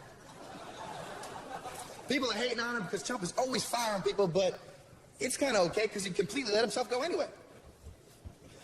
Donald. Hey, chill. You know what, Donald? You got the tan, you got the laundry down, but you got to hit the jet pork chop. Well, Donald, I like how you roll. I've seen pictures of your house. Everything in your house is gold. Who the fuck decorated your house? Flavor Flav's dentist? I'll say this, though. Your wife is hot. The best part is she married you for love. Yup. She loves money. Go away, bro. Oh, hey, what are you gonna do? Hey. Come on, let him do his thing. Come on. Let him do it. Yeah. All right, Donald Trump, you're a baller, you're a shot caller, you run the game and give the buildings your name. You're the real deal, and I hope someday I can roll Trump style. You called him Trump, not Trump. It's Trump. You said Donald Trump. Really? Well, maybe I'm comedy at my game right now, but It's all right. why don't you fix Can I it just show up? them something? Can I just show them something? Sure. You know The Situation? Yeah. that definitely is the situation right there. They call me The Saturation. The saturation. or you know what? Actually, the catastrophe. But thanks for letting me here tonight. Thank you, brother. The situation sucks. And before I go real quick, I gotta say one more thing. Mr. Trump, I think you should run for president. I probably really mean that's a stupid idea.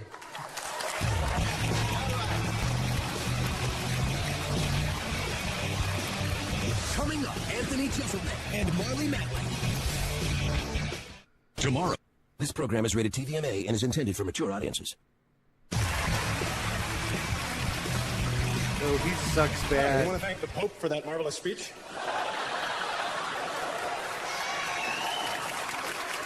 Holy shit. All right, Holy shit. Let's be honest. Our next roaster, Anthony Jeselnik, is here because Greg Giraldo is dead. Well, tonight, Anthony Jeselnik is going to leave his stamp on the roast. And tomorrow, he's going to use that stamp to buy food. So please give a nice warm meal to Anthony Jeselnik.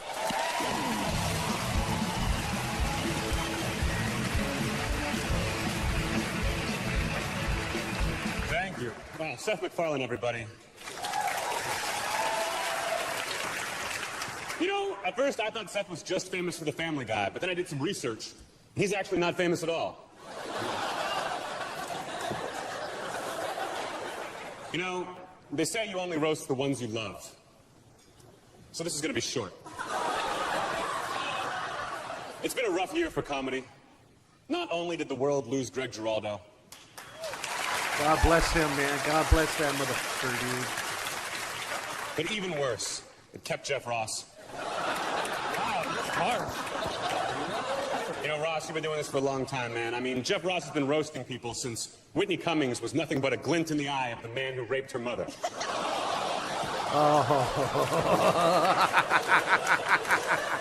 You know, Whitney Cummings is one of the hottest acts in show business right now for no reason whatsoever. I mean, Whitney has had more undeserved opportunities than a Native American applying for college. I mean, look at this dais. You've got a pimp, a murderer, a drug dealer, a pornographer, and then 8 white people. Then 8 white people.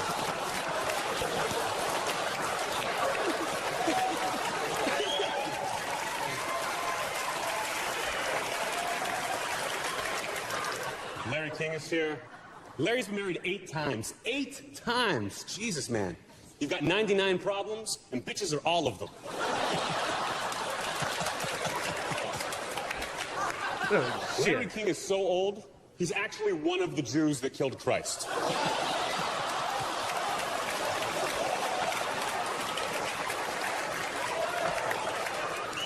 Of course, making fun of Larry King for being old is like making fun of Marley Matlin for being deaf. It's fun.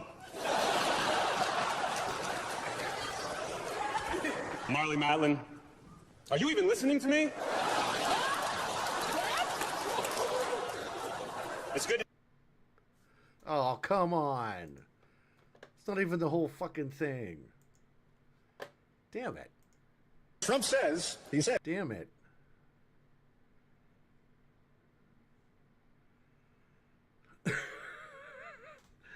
Oh, that sucks. That was not even the whole freaking thing.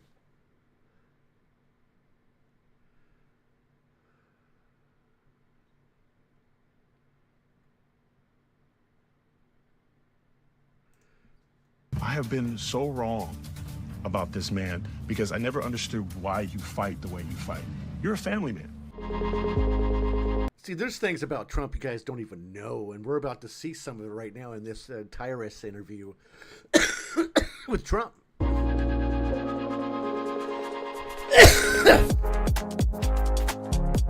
First of all, Mr. President, thank you so much for doing this. This is a tremendous honor for me. I'm a big fan, so just so you understand. Thank you. Well, I'm glad because I've got an issue with you, and and when you gave me this opportunity, first of all, thank you for coming on the Gutfeld show. It was hilarious. Yeah. It was a lot of fun. It's a good show. And I actually owe you an apology before we start. I've been very critical about you, how you fight all through the campaigns. I voted for you because I like policy. Right. I didn't know you as a man. And I think when you don't understand what a man fights for, you can get lost, especially with all the noise we're seeing from fake news, et cetera, who created these pictures from you. There is noise. So Gutfeld show's over. Cameras are off.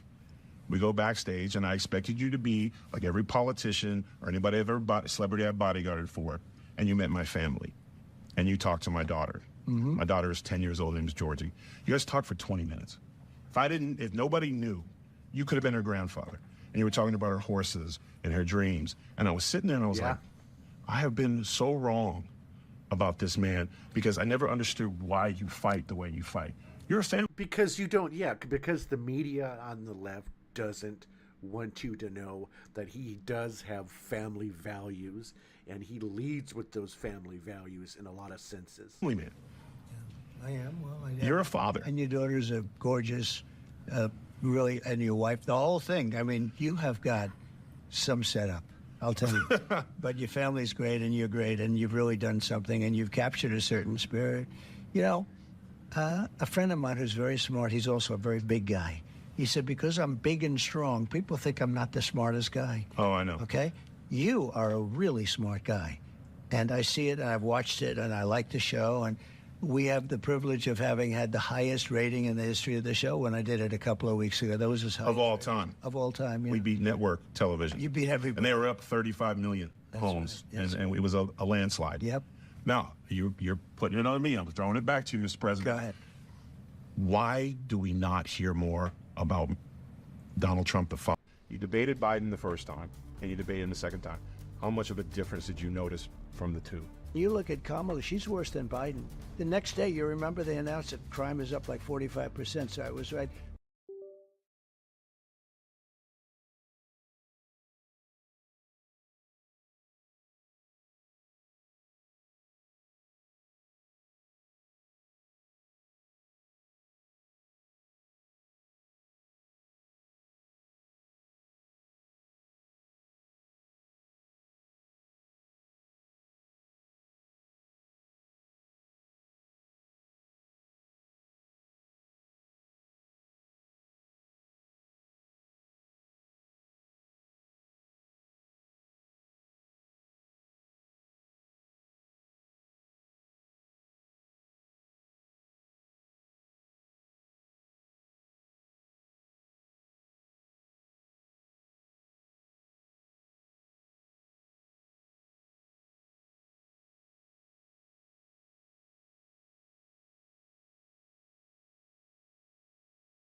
Oh my God, dude.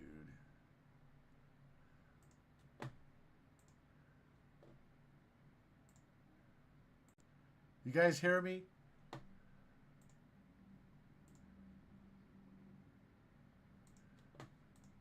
I didn't know you as a man. What? And I think when you don't understand what a man... But I haven't gotten an apology from David, but I don't watch him anymore. I haven't gotten an apology. I have been so wrong about this man because I never understood why you fight the way you fight. You're a family man.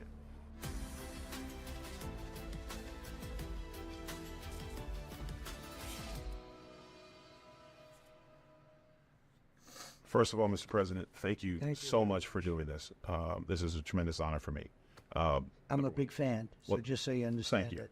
Well, I'm glad because I've got an issue with you, and and when you gave me this opportunity, first of all, thank you for coming on the Gutfeld show. It was hilarious. Yeah. It was a lot of fun. It's a good show. And I actually owe you an apology before we start. I've been very critical about how you fight all through the campaigns. I voted for you because I like policy. I didn't know you as a man. And I think when you don't understand what a man fights for, you can get lost, especially with all the noise we're seeing from fake news, et cetera, who created these pictures from you. So Gutfeld show's over.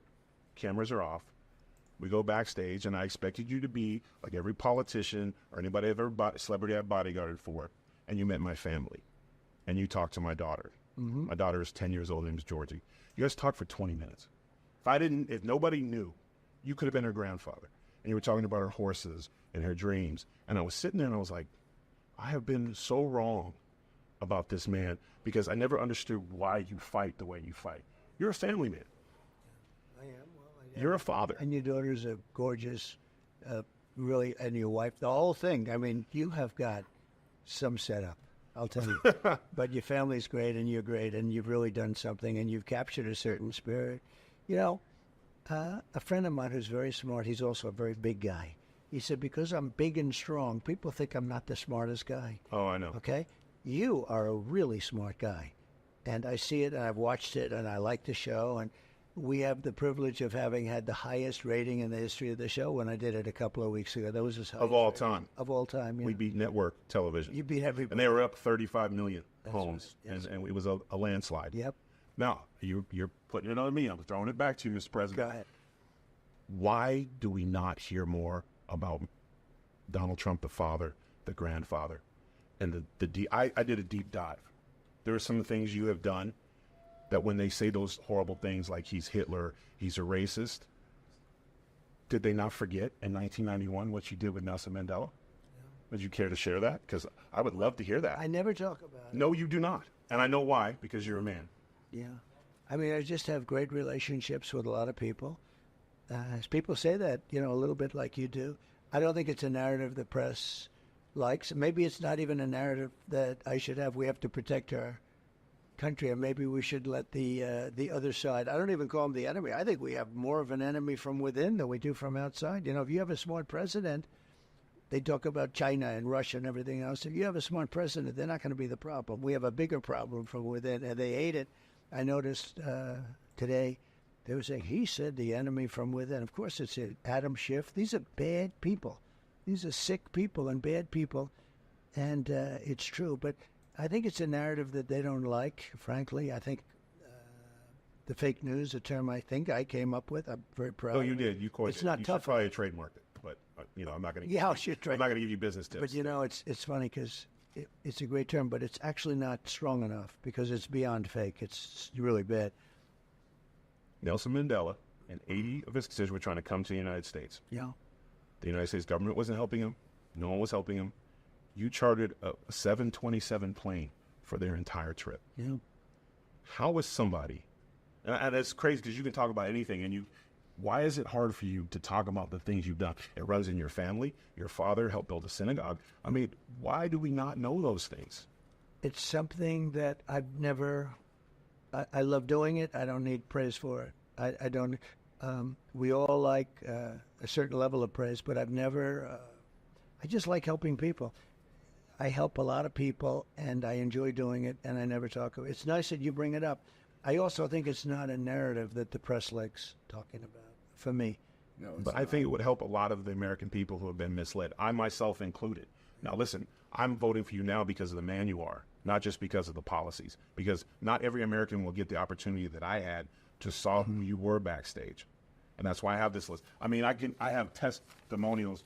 We can't go through all of them because I want to see them. Now, this was I had to dig deep. I like that. You donated $100,000 to raise dogs. You're not even a dog guy. Yeah. Explain that. Well, that's Lara. So I have a wonderful, the wife of Eric, and she's a terrific person. You know, she's actually now a very big and important person in getting elected in the Republican Party. She comes from North Carolina. She loves the dogs. And I did that in her honor, actually. And, you know, if you listen to her, boy, dogs are treated very badly. They're, you know, some evil people having to do even with dogs. So I did that for my daughter-in-law, yeah. More That's so awesome. than me. That's I don't know awesome. that much about dogs. Trump, you can say what you want. You can hate him or love him. Trump, he's a good dude. But I want to take care of him. And I had an opportunity. You know, as president, you can do a lot of things. I did a lot. The size of the kennels, the size of the cage. You know, there's like cages that they're in. And it's terrible. It's like you have no room, no nothing. And she came in with a whole group of people. These are people that really fight hard for dogs. I mean, you have people that fight. And she's a good person, so I did it for her. I have hundreds of employees who have said things like, you've paid medical bills, you paid mortgages, rents, you've helped get family members. There's one story in here where a brother came in with a business plan, nobody would hear him. You gave him 10 minutes, you shook his hand, and you cut him a check. Yeah. Why is it so hard for you and even your team? I'm a little upset. These are things that I think the American people need to know. And I get it, you're humble because you're a father first. Yeah. And a grandfather. And that's something, again, one thing we need in this country is we need a father figure again. We need husbands and boyfriends and young men we need to see that fathers are capable of great things because we've dealt with it, especially in the last 3.5 years, a complete dismemberment of what it is to be a man. We're under attack for everything. We are. Well, actually, manhood is under attack. Yeah. I see things that are so beautiful, and the next day I see they're knocking the hell out of somebody for doing something that a day before I said, what a wonderful thing. Now we have to get back a little bit more. You know, the other thing under attack is religion. Religion was like the glue that kept this country together, and so many people are mocking it now. They mock it, and it just kept our country together. But it's absolutely under attack, and under attack by this administration. And you look at Kamala, she's worse than Biden. Biden he's out of it, okay? Oh, yeah. But she's actually not as smart as Biden. Biden was smarter than her. I think to this day he is. And I don't think the country can take a chance on having her. I think it's a tremendous, I don't even think it's a chance. Well, let me ask you. I think it would be a disaster. Let me ask you the question that was posed to her last night that she refused to answer. You debated Biden the first time, and you debated him the second time. How much of a difference did you notice from the two? So, are you talking about her and him, or are you talking about just him? This is interviews about you. Well, he was different. I think he had a really bad night. I don't think it... Cognitively? He had I don't know. He had a really bad, the second time. Yeah. I think he had a really bad time of it. So I debated him before, and he was okay. Look, I hit him hard. I asked him about $3.5 million. Remember when Chris Wallace was protecting him? Chris Wallace is not doing so well. Chris Wallace is not Mike. But I asked him about the 3.5 given to him by the mayor of Moscow's wife. I said, how do you justify this? And then I always have 2 or 3 people to debate. The last time I had David Muir. I call them interventions. Oh, they're terrible. Well, David Muir, I said, crime is through the roof. It's way up. And he said, no, it's not. It's way down. The FBI said so. Well, the FBI didn't include a lot of places. Funny how that is. Yeah, No, they didn't. The next day, you remember they announced that crime is up like 45%. So they lied. But I haven't gotten an apology from David Muir, but I don't watch him anymore. I haven't gotten an apology. No, I think Biden, look, the debate he had was not great.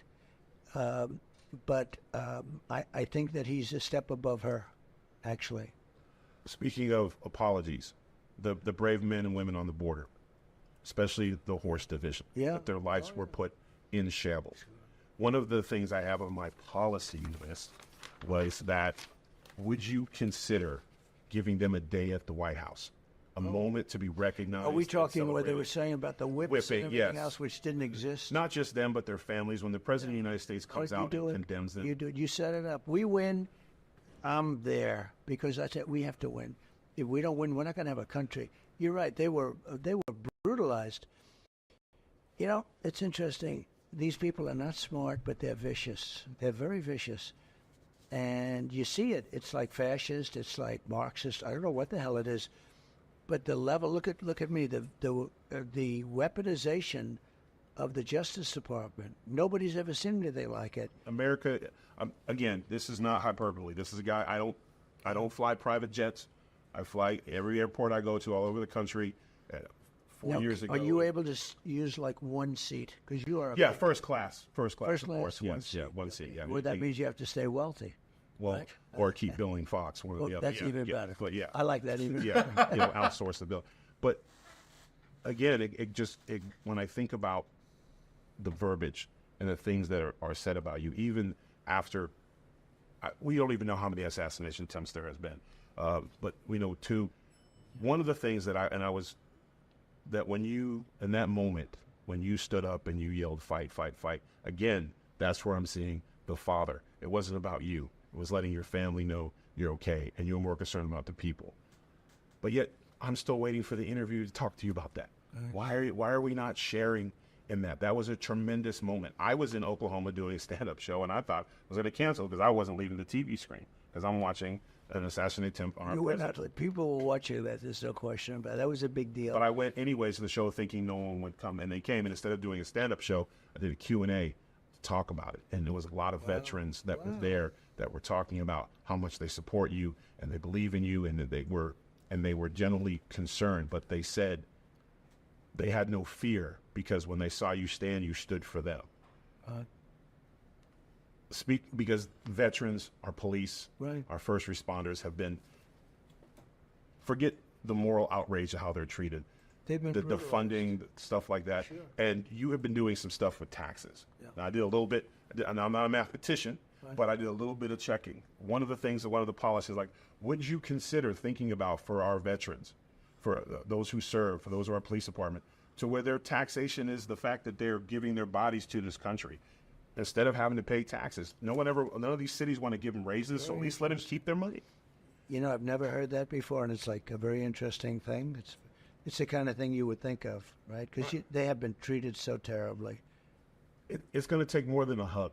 We need to, and here's the deal. If you're looking at serving in this country, in the military, or a police officer, or a firefighter, and you're young and you're coming up, and you don't have to pay taxes because you're paying it's almost an incentive to where we can get people interested.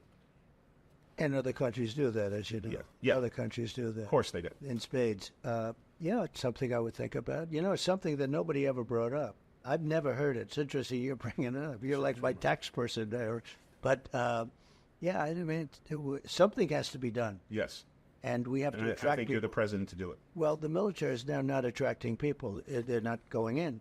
And I think it's because they don't respect the people at the top, the commanding officer. I mean, they're not, the commander-in-chief is not, I think you have to have, we were not having this problem 5 years ago.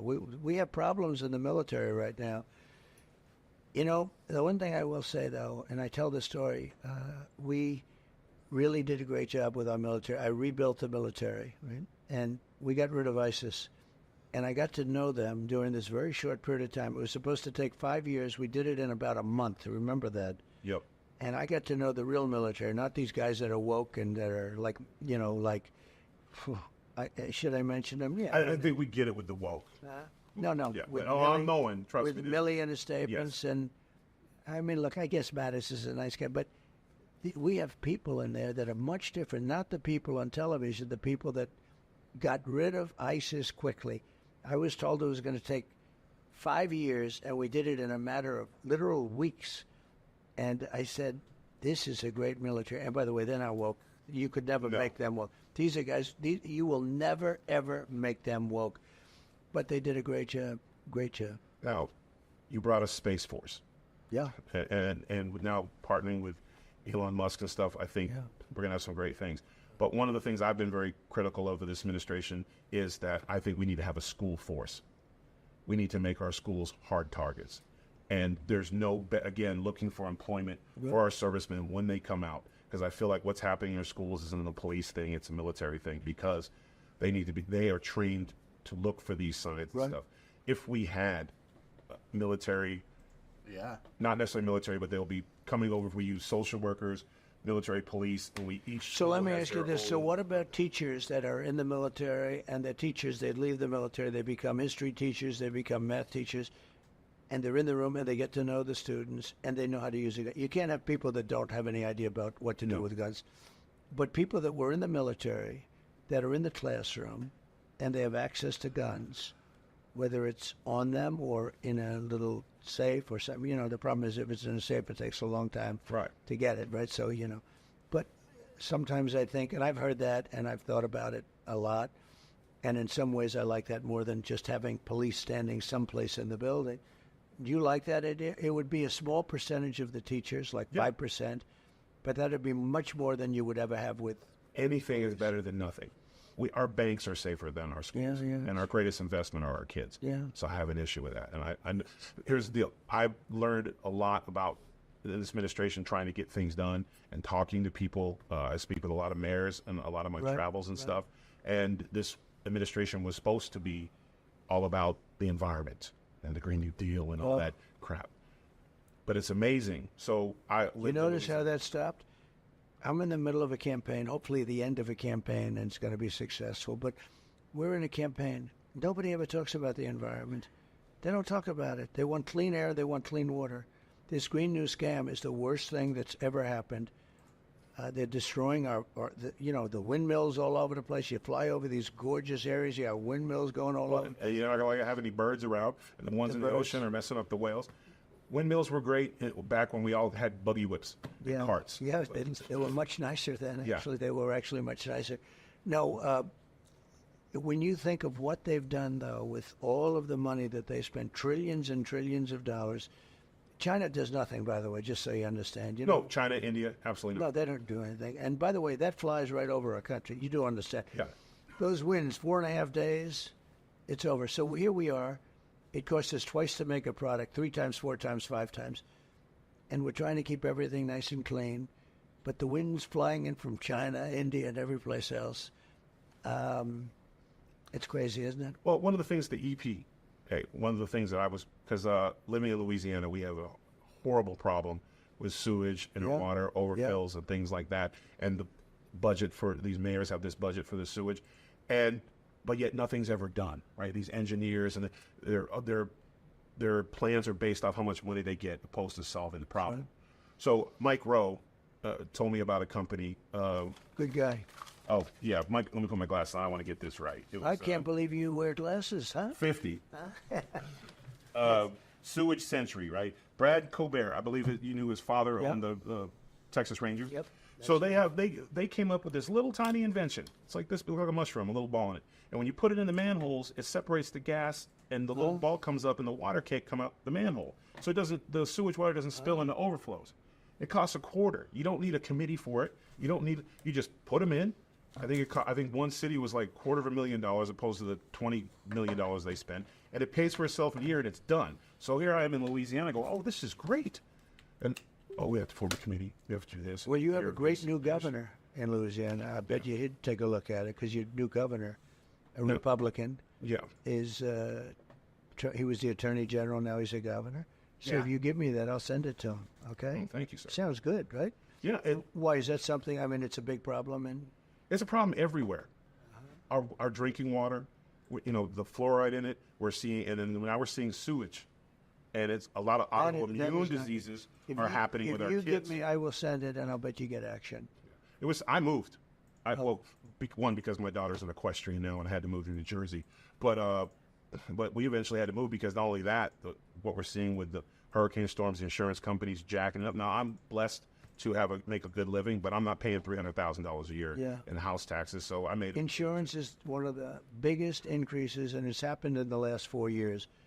People are going crazy with the insurance costs, and I say, what about self-insurance? Sometimes people are better off with self-insurance. They can't afford the insurance, and then the problem is, when you need the insurance, they don't want to pay, and they negotiate. Right? They say, we're not going to pay you, and you end up getting 5 cents on the dollar. It's a problem. Yeah. It's a real problem. And, I know you have a million things to do, but father to the grandfather, I would like to ask you a question. Go ahead. I made a mistake with my child, my daughter, when she wanted to get an equestrian. I was supposed to tell her she was allergic. I didn't do that to horses because it's expensive. It's unbelievable. And you guys talked a lot about it. Now, my daughter's now going to Wilmington, Florida to compete. And I had to move the horses down there. So she's very good, right? Very good. Like I'm in. I'm in. Good. Yeah. After this is over, I'll be sweeping this place up. Good. Every extra dollar. Good. But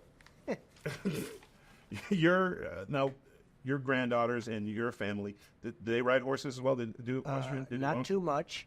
They like it. They do it maybe a little bit, but not like your daughter. No, your daughter's supposed to be very, like you, a talented athlete, right? Yeah. You can see it. Now I've heard that. Yeah, my son plays baseball at the travel league. So I'm the GM. The way I look at it, if you're the first one in, last one to leave, daddy invests. Right. I just forgot to put a salary cap. A little cheaper. A little bit less. It never ends, though. It never ends. No. But we're going to be in Wilmington. How far is Wilmington from Mar-a-Lago? So Wilmington is about 20 minutes away. Can I get a group rate? Yes. You're going to come over. We're going to have dinner with your daughter and your family, your wife. We're going to come over and have dinner. But do you mean Wellington or Wilmington? Wilmington. I say it wrong because I just paid to have the horses moved, so it's a little traumatic for me. Yeah, it could be. But it's either one's about 20, 25 minutes to come over. I'd love to have you on. Thank you, sir. No, but you're a terrific guy. Look, that show has caught on. and the whole Hey, group Divine, is, how you is doing? great. But How you doing, girl? Hope you're having a beautiful day, hon. How's the weather in Australia? I missed you. Hope you're doing good. Yeah, I'm watching Tyrus talk to Donald Trump, and it's pretty cool interview. In a minute, I'm gonna play some Doom, the remastered version, and feel like killing some monsters and people. Just feel like having some fun. I hope you're doing okay.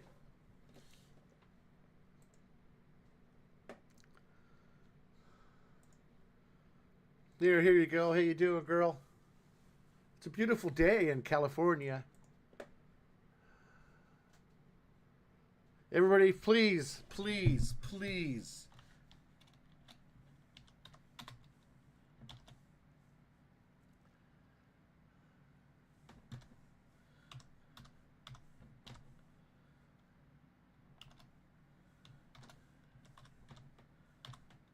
Go follow her. She is amazing. Please go follow her. She is an up-and-coming streamer. Uh-oh.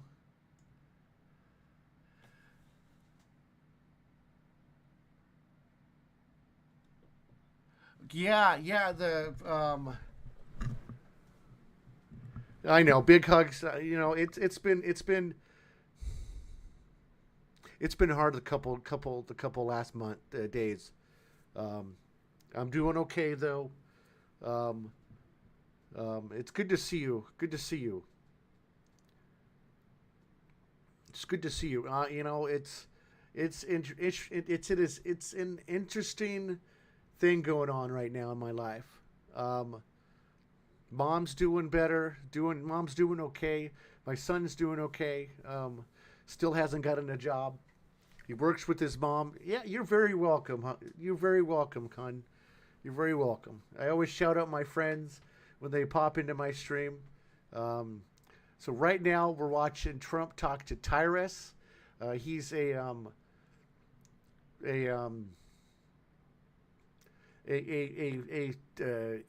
guess you'd call him an anchor, a journalist that's on Fox News. He's pretty based, and yeah. So let's continue this. Then we'll talk some more in a few minutes.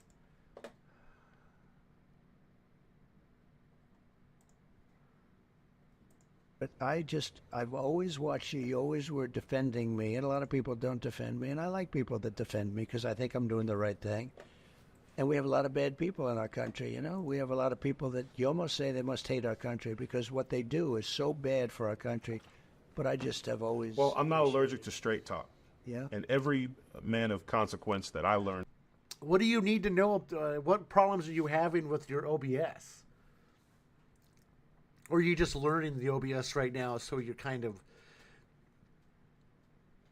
getting to know it, I guess you'd call it, getting to know it.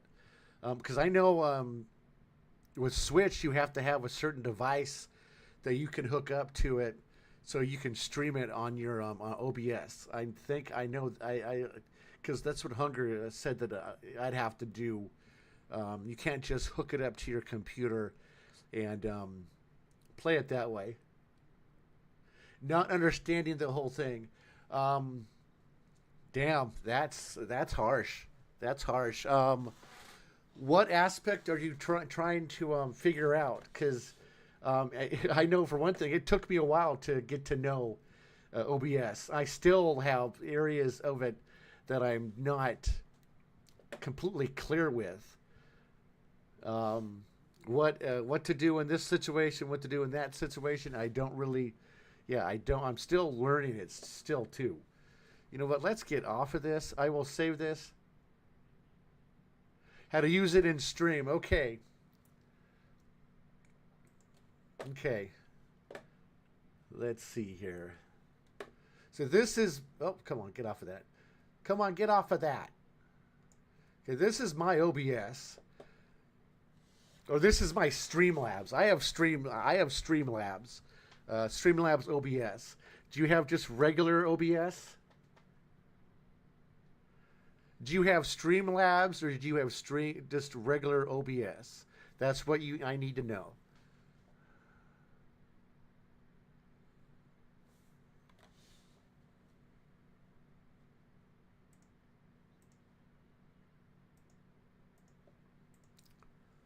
Because right now a lot of times I have problems too with it.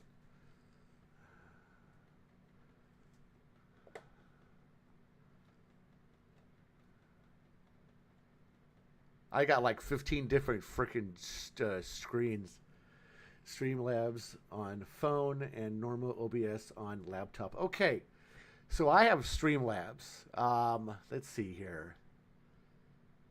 I don't have the regular OBS on my laptop, on my computer.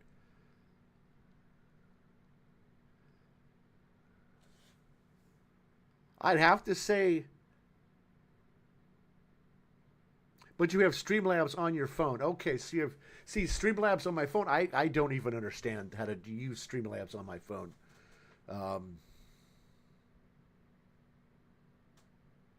Because right now I have DLive, Kick, Twitch, and YouTube going on at the same time right now.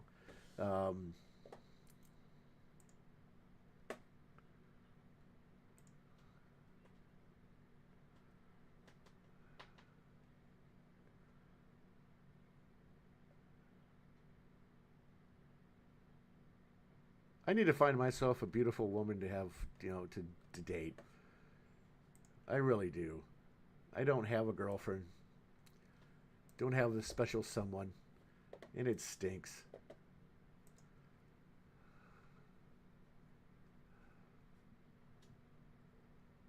It just stinks. I need to find myself a beautiful woman to have,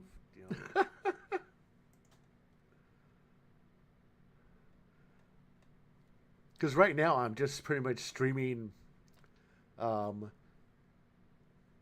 left losing it and the right too. So that's pretty much what I'm doing right now. But let's see here. What do you want? What do you want to? Do you want to put anything on it? I know you want to put your display when you're playing the games.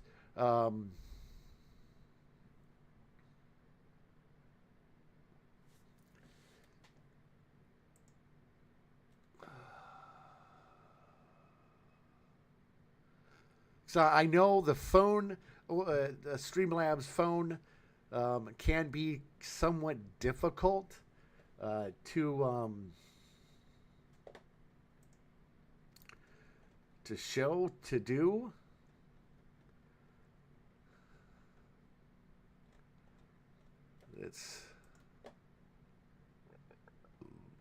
Excuse me, sorry about that. Did not mean to burp in your ear.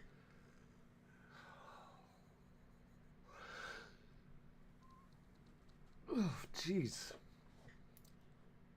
So I know you want to put the display of your game. Do you have an external camera that you can use? Basically, I just want people to hear and see me when I stream games. Okay, so you don't really care about a camera then? Or you don't have a camera right now. Okay, okay.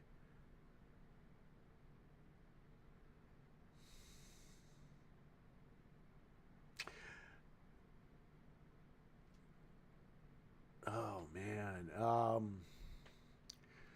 Do you still have my Discord?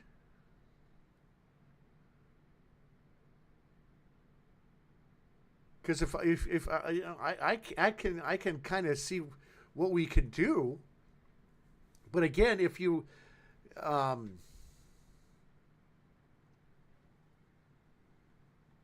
just a laptop, and I'm going to get this. Okay. That's understandable. Okay, so you have the laptop. Okay. Let's see.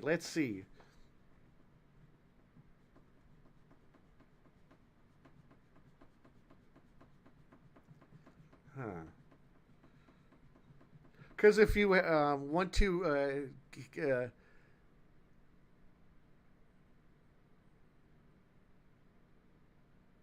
Damn, I'm trying to think. My head is like, I got a headache too, so it might take a few seconds. Let me figure this out. Let's see what we can do.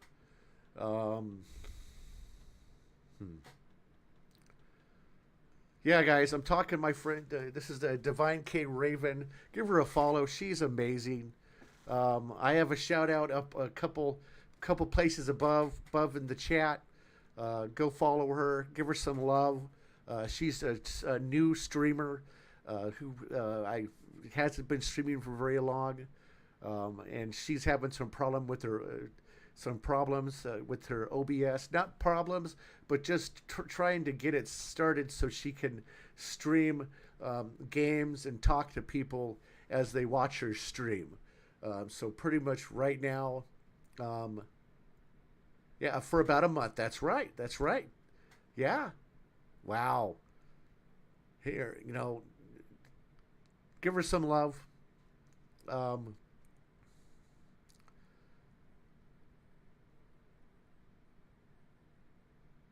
God, I wish we could get Hunger in here. But I think Hunger's asleep.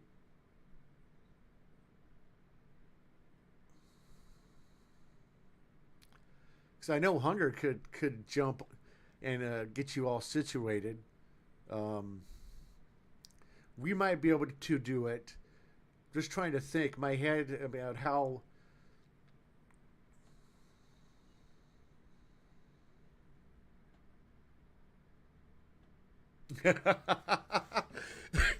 it's okay.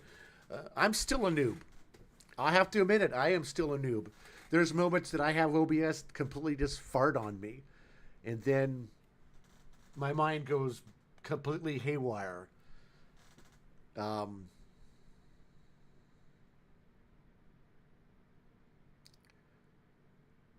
the way my brain is right now, it's that anything right now triggers me.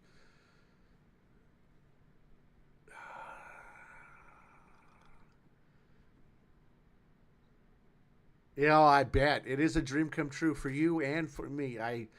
It's an adventure. It's an adventure of great abilities.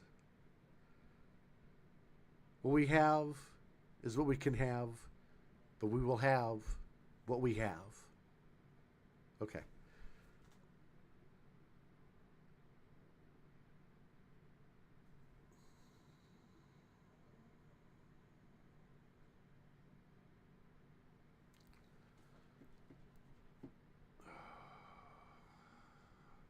Yeah, I'm lost right now. My head's just freaking flipping. Oh, yeah, you have. Yeah, you had. Yeah, you have. I remember talking about it about 3 years ago. About how you wanted to and here we are talking about getting your stream going. So, okay. So you want your main display to be the game. Okay. And you want sound on your computer. Okay. You want sound so people can hear you. You have a microphone, right? Because I know laptops have a microphone and a camera. Are you going to use the microphone and camera on the laptop? That's the first thing we need to figure out. Or you might have already figured it out. I'm late to the party, you could say.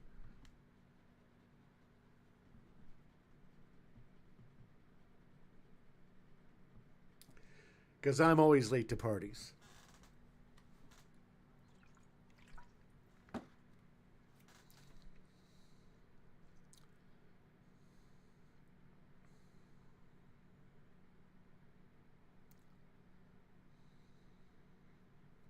And guys, I am talking to her. She's all the way in Australia too, guys. So, and she's awesome. Divine is awesome. She is the divine one.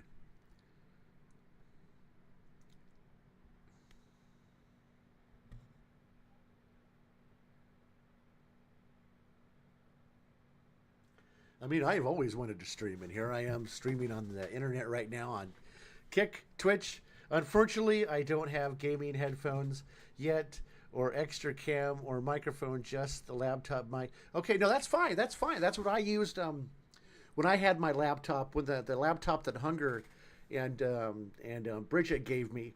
I had the camera and the laptop from it. I mean, some of the laptop cameras and microphones are pretty good, so that's a big plus that you actually already have a camera and a microphone. You just got to get it set up the way that you can hear you clearly enough. God, my hand is shaking hardcore. But no, that's fine. You don't really need an extra camera or microphone right now. Or, I mean, it sucks that you don't have a gaming headphones yet. I had a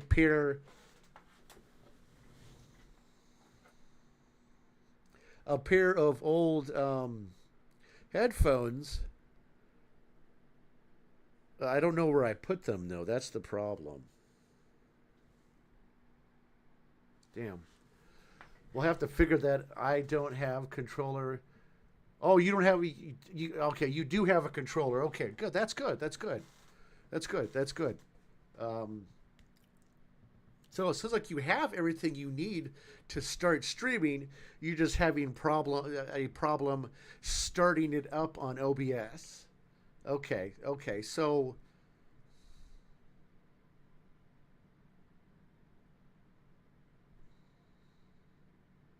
hey, what's up, Lurk24? How you doing?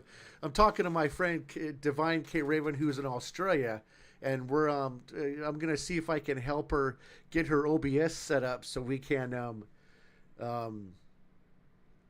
kind of get her ready to stream. She has a laptop and a controller, microphone, and the camera is on the laptop she has.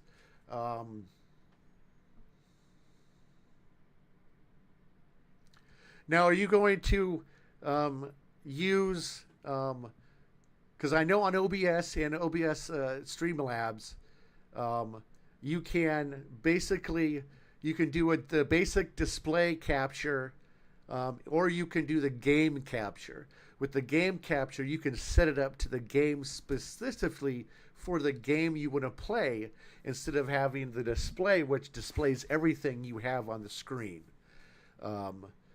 It is better to do the game capture. Yeah, it's easier. It's easier to do the display capture. That's what I.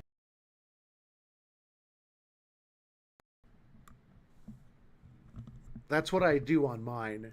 Is I have the display capture on my screen, because a lot of the stuff I do, I just have to capture it.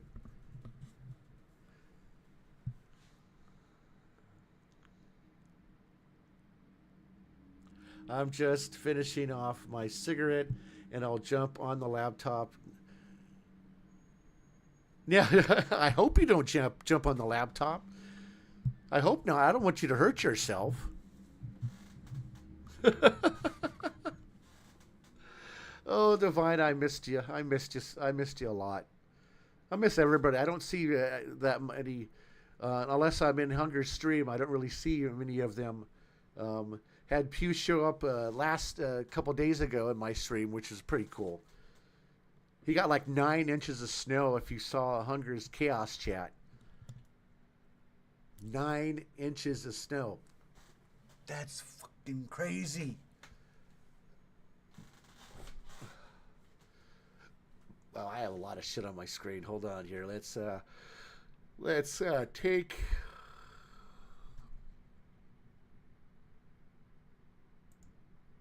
Take that off.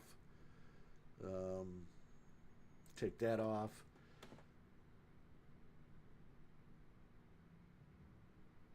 Okay, yeah, hold on here. I might have to, hold on just a second.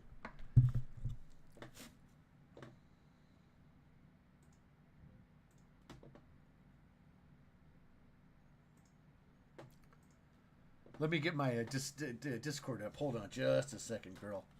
Just a second.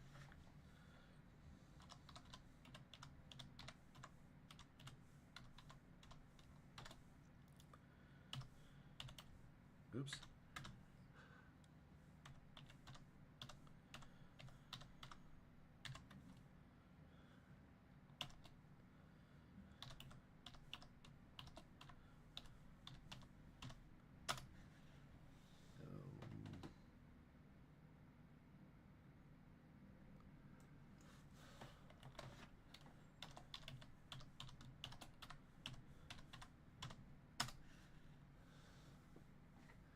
I'm a butterfly, butterfly.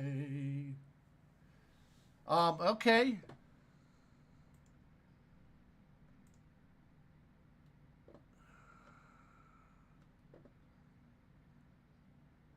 Here, I'm in the waiting room if you want to pop in.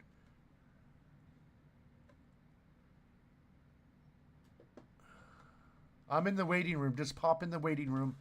And my new name is Preacher420 on Discord. Oh, you showered and you're dressed? Oh, okay. Okay.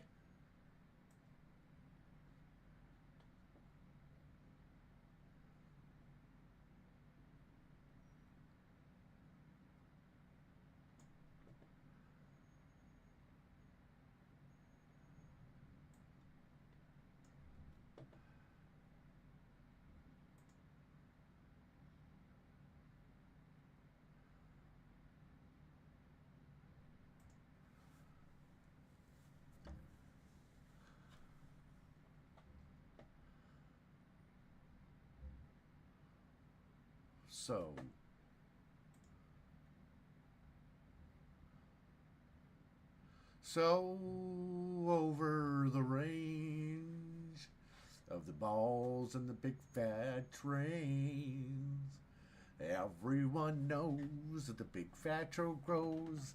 Hey, everybody needs me. Don't mind me, I'm going nuts, guys. I am literally going nuts as we're talking right now.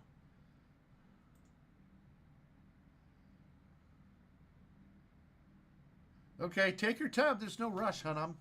I'm here until 5, so I'm not going anywhere. Not going anywhere, baby.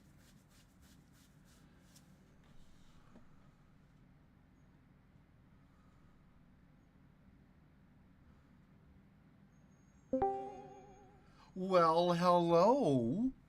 Hello. Okay, let's see if I can help you. I am interested in see if I can help you figure out how we can get your display up, your camera situated. Yeah. That's the main thing, is getting your display and your camera situated. Then the sound we can deal with. Yeah.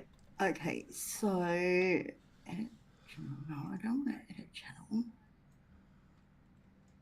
Oh, good. I can hear myself. Yay!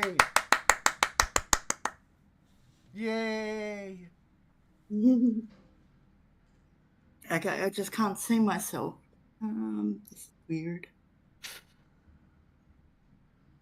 Oh, the camera's off. Yeah, yeah. There we go. Oh, yay! Oh, don't you look gorgeous today? No, I don't. I just showered. Oh, she just showered, guys, so she's clean. She's ready to go. Oh, clothes. I love your shirt. Love, love, love, love, love, love, love, love, love. Your shirt. Okay. I know. Oh, you know what? Hey, it's a great shirt. You're. How hot is it there right now? It's actually quite warm. Well, usually you guys are pretty hot. Being that you guys are in a desert, even though you're an island, you're still a desert. It's 15 degrees. Oh, so that would be you guys. That would probably be. I don't know. Hang on. I think it's 100. No, 90s. It's in the 90s. Actually, I think it's in the 80s, but I'm not entirely sure. And there's my dragon. Oh, I love it! I love it! I love it! Oh, I love that! I love that! And just this weekend, I had a Halloween party, so I've still got one decoration up, which is my skull. Oh, that's cool. I have no idea what I'm doing at Halloween. I might do a 24-hour stream. I don't know. Depending, my birthday is coming up. It's my birthday week. Yay! November 7th, guys, is my birthday. 2 days after the election, so I will be doing a 24-hour stream on my birthday. So we're gonna have some crazy gaming.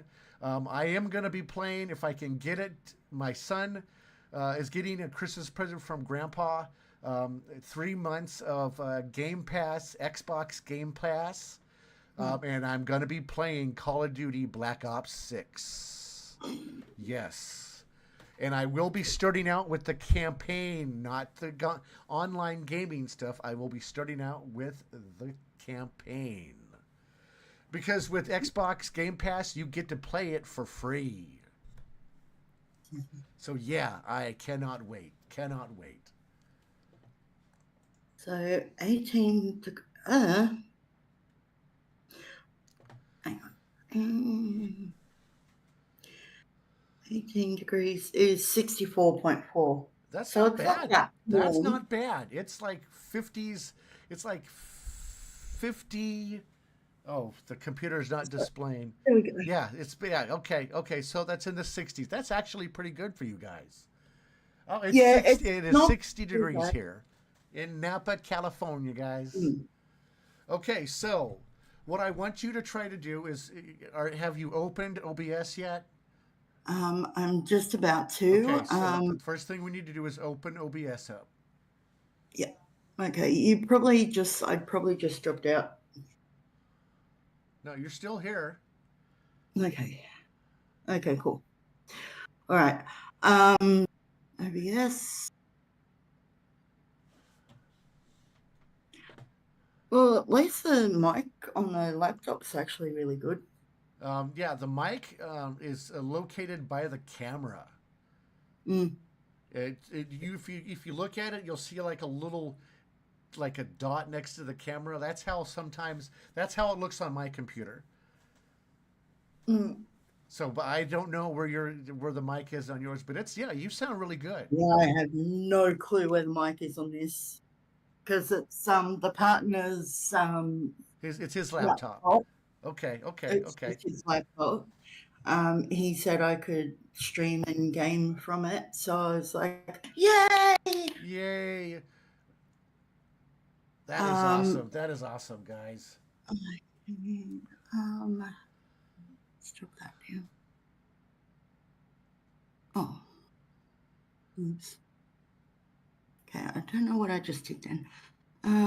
Start streaming, start recording. Okay, there should be it says,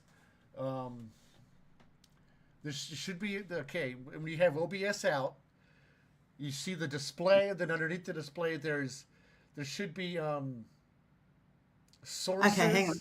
What I'll do is I'll get on Discord so you can, on my phone, so you can actually see what's going on. Okay. Because I think that might actually be a better idea.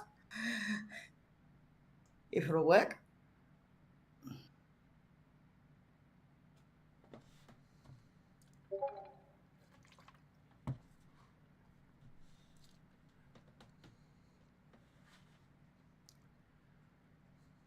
Okay. Take your time. Okay, camera on. Here we go. Yay! Okay. So sorry, guys. Normally I do this off stream, but I don't know how long he's going to be awake for.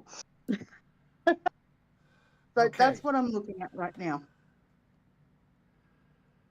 Okay, the first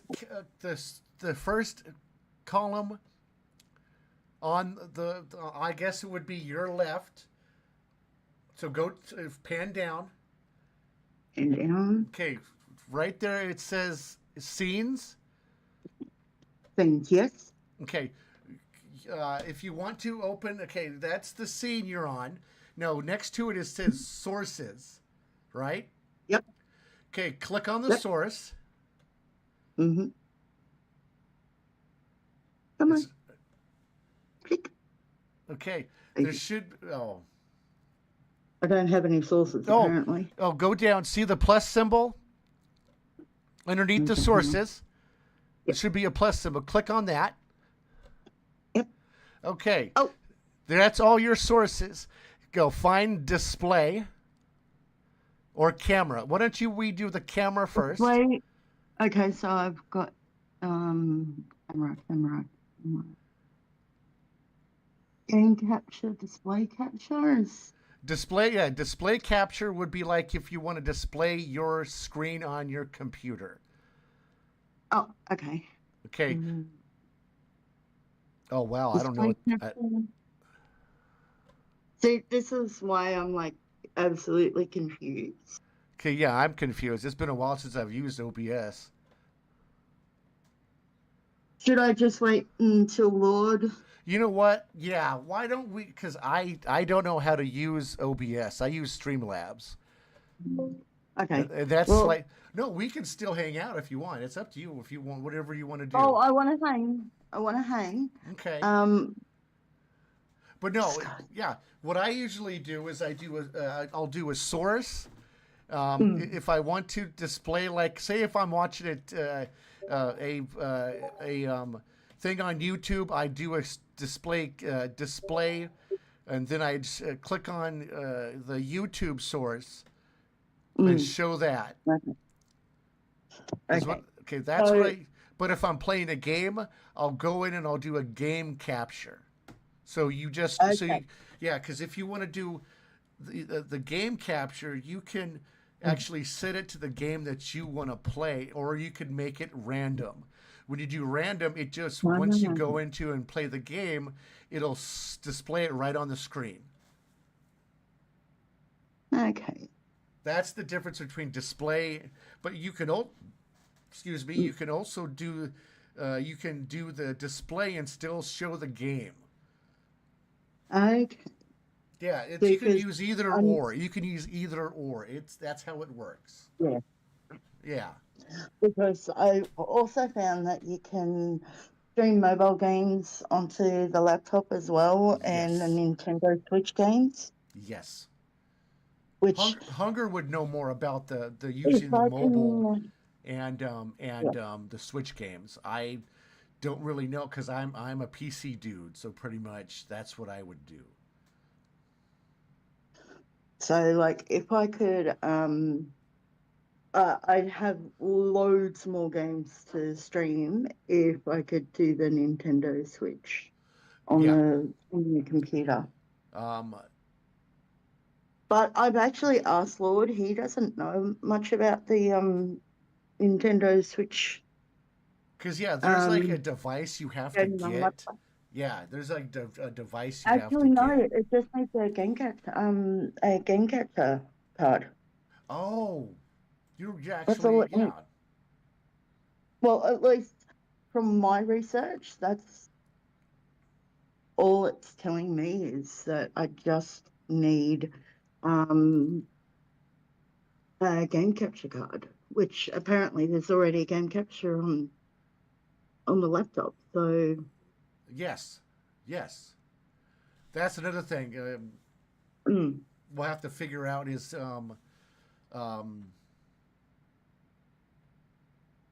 See, that's why it's so what's the word? Confusing. Life is like a box of chocolate. You never know what you're gonna get. Yep. So go ahead. No, you go. No, I was just gonna say. I mean, a lot of stuff has been going on here. Trying to get my son to get a job. Oddly enough, that's what my partner's trying to do. Yeah, and there's a lot of problems with that because there's not enough jobs for anybody right now. Or if there is, but you have to have a certain degree to do the jobs. Yeah, I know. Tell me about it. You don't have to fan yourself. It's okay. Oh, it's because I'm boiling hot. Well, you also just got out of the shower, too.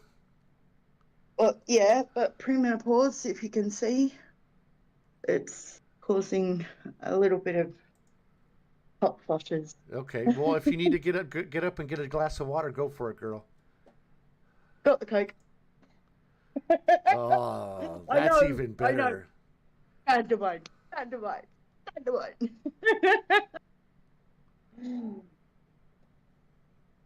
But to be fair, this is my only glass of Coke for the day. Well, that's good. That's good. I need to cut down Mountain Dew intake. I drink way too much Mountain Dew. Way too much Mountain Dew. But I'm losing weight, so that's a good plus. Oh. I'm down to 225 instead of down from the 240. So, you know, I'm a fat ass still. So, but that's okay. Women like fat I'm asses. a fat ass and I don't care. See, look, I'm a fat ass and I don't care. I'll do it. Don't care.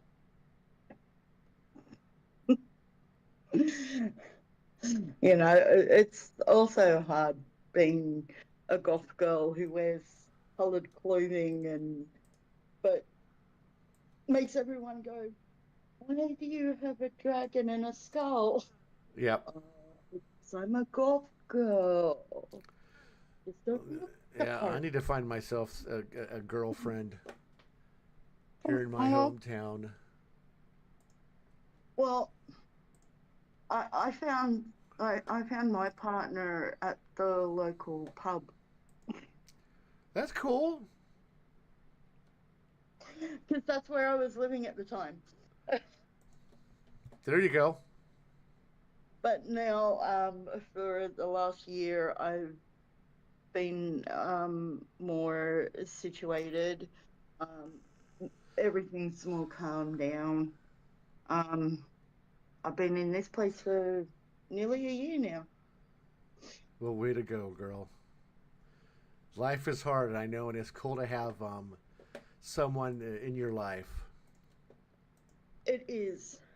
It is. And I mean, not all relationships are, all relationships aren't, smooth sailing.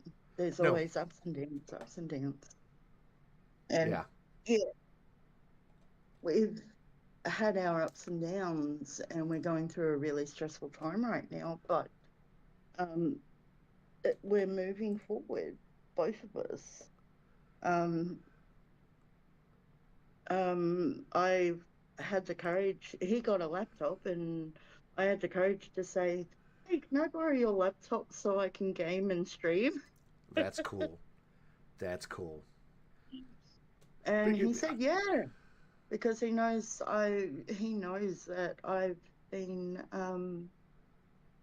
well, because he's at work all the time. So he's an auto electrician mechanic. That's cool. That's a good field to be in.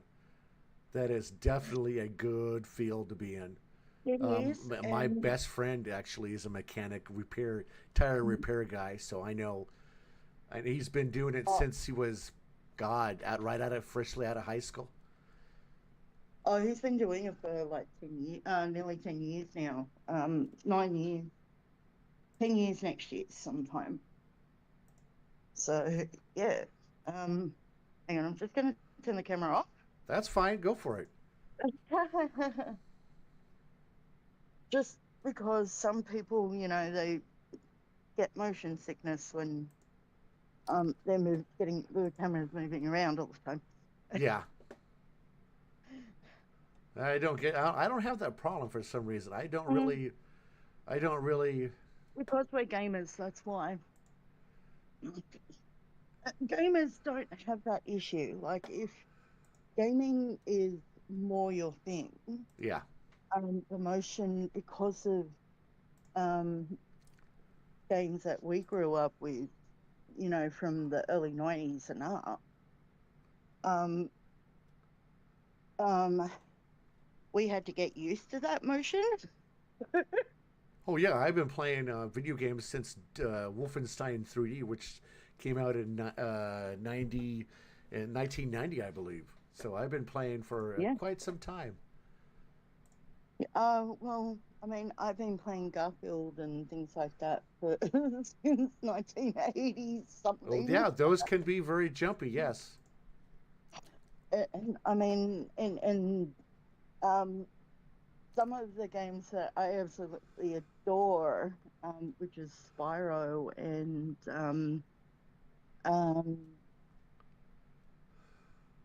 Crash, Yeah. is very movie.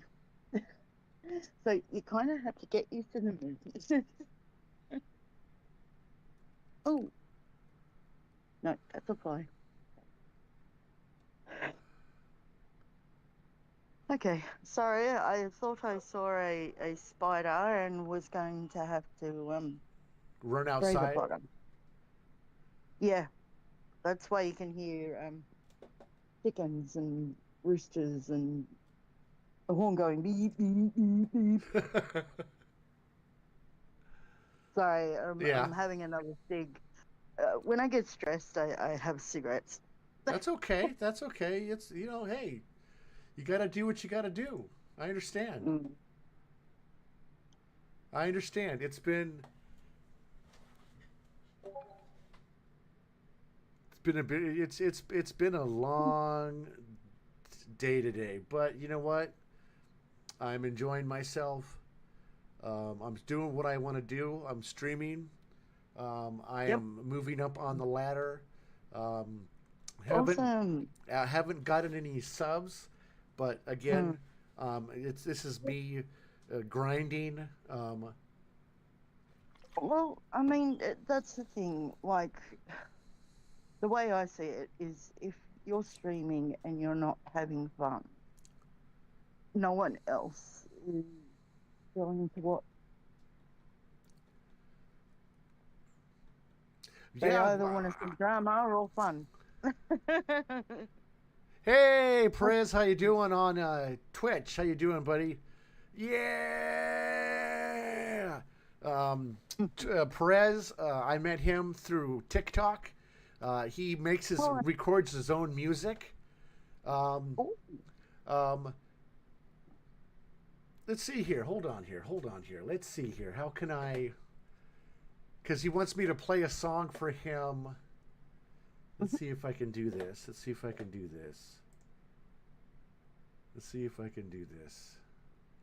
I'm surprised Pew is not in here yet. He usually jumps in if I'm on here sometimes. So I haven't talked to him in a while. Yeah, I haven't seen Pew in a while. Yeah, he's got occasionally he'll pop. He's just occasionally popping in. Yeah, that's the Lord. So. Well, he's got a lot of crap going on in his freaking land of the monsters. Yep. You know. No, I'm in Upside Down Land. He's in the land of the monsters. You're not. You're close to the Upside Down world. You're kind of at the I guess the left. No, the bottom left. Where would you be? Bottom left would be Yeah, you are literally on the bottom part of the planet, pretty much, and that's I'd always think that you're on your head. Mm-hmm. Hang on. I'm doing pretty good, Perez. I'm doing pretty good, man. I will I will take the link and I'll put it in my. Yeah, she's okay. She's on her head right now, but just because she's on the bottom part of the earth, she's doing okay.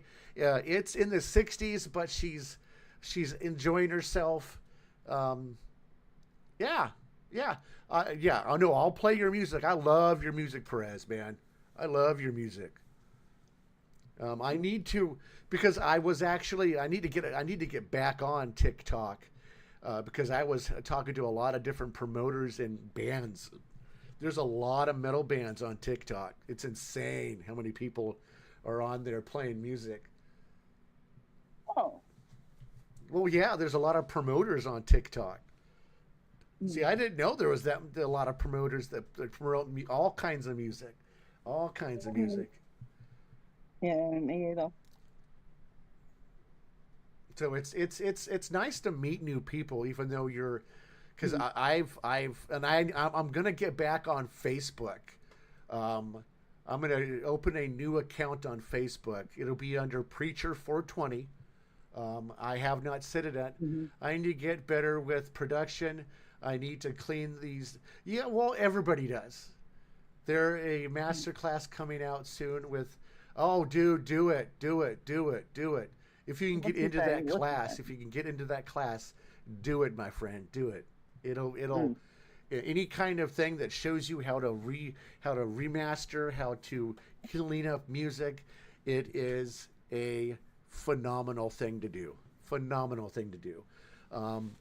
I would do something like that, but the junior college we have here, it doesn't have it. It doesn't have that kind of classes. There's wine classes, how to grow your own wine and make it, and grow your own grapes, then make it into wine. You don't grow wine. You grow grapes on the vines. I live in the Great Napa Valley. It's got billions of vineyards here. There is literally billions of vineyards. Don't tell my partner. I want to go. Well, you know what? You play your cards. You play your cards right, and you never know. You might go on a United States road trip to see all of us. So. Well. But he's using modern technology to do it. Yeah, a lot of them. He is going to show how he produces Ride the Light. Oh, this is the guy that did Metallica's Ride the Lightning and Master of Puppets. Holy shit, dude. If you can get into that, you become the one of the greatest productionists in the world, man. That would be so freaking awesome for you, man. I can't wait. It'll be awesome. Oh, and Justice for All. Jeez, dude. Yeah, I've seen Metallica twice. I saw them on Day in the Green with Soundgarden, Faith No More, Queensryche.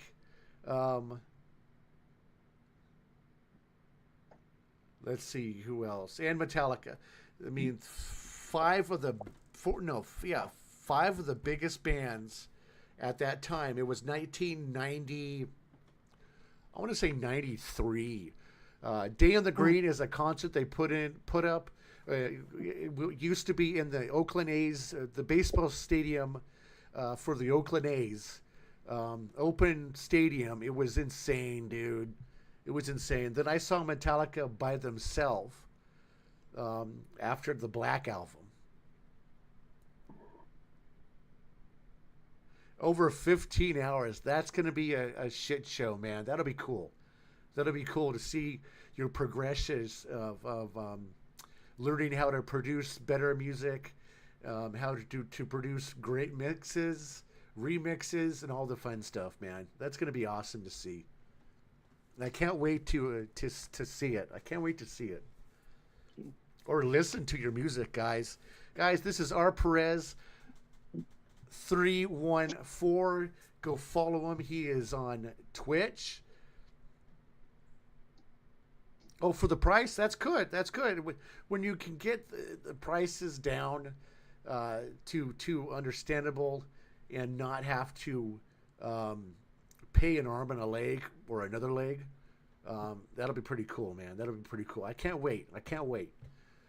Yeah, I haven't been on TikTok in like, I don't know, a month almost. Been going through having some things go on. Good things and bad things. But you know what? I'm moving forward. I'm cleaning myself up. I haven't really had any cannabis for a couple days. I'm trying to kind of clean my head up.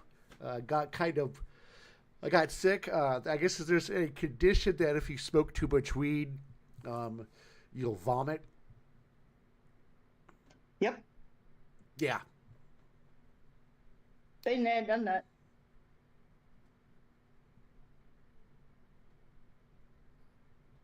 Yes, the Roy Perez is a Fight Club reference. Yes, you are right. I like that. That's why R. Perez.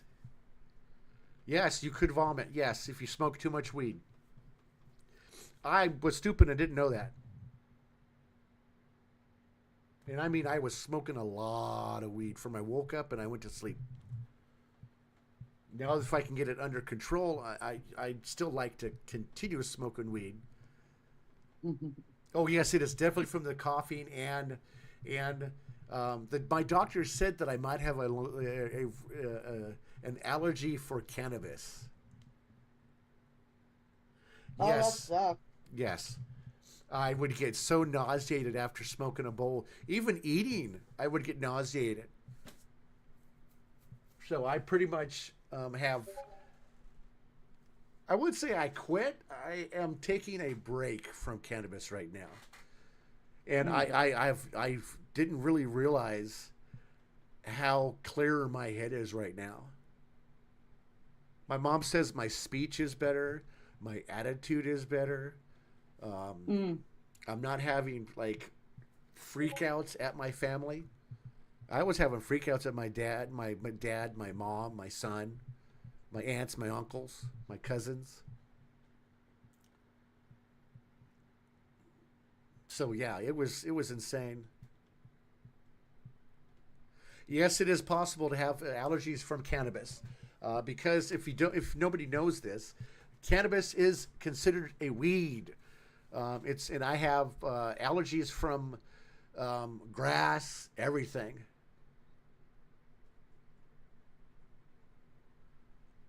Yeah, it can make me very bipolar, and I'm kind of glad that I'm taking a little break from it right now.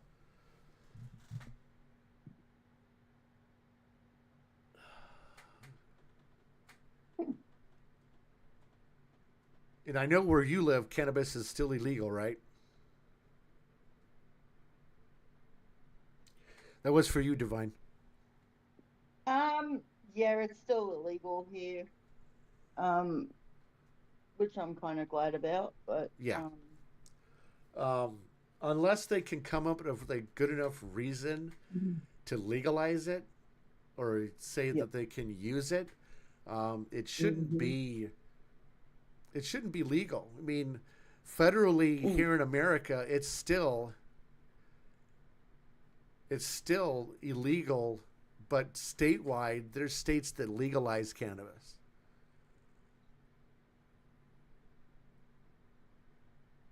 I mean, in my state, it's legal, and you can sell it legally, but federally, like government-wide, like countrywide, it's still illegal to sell it, grow it, or smoke it.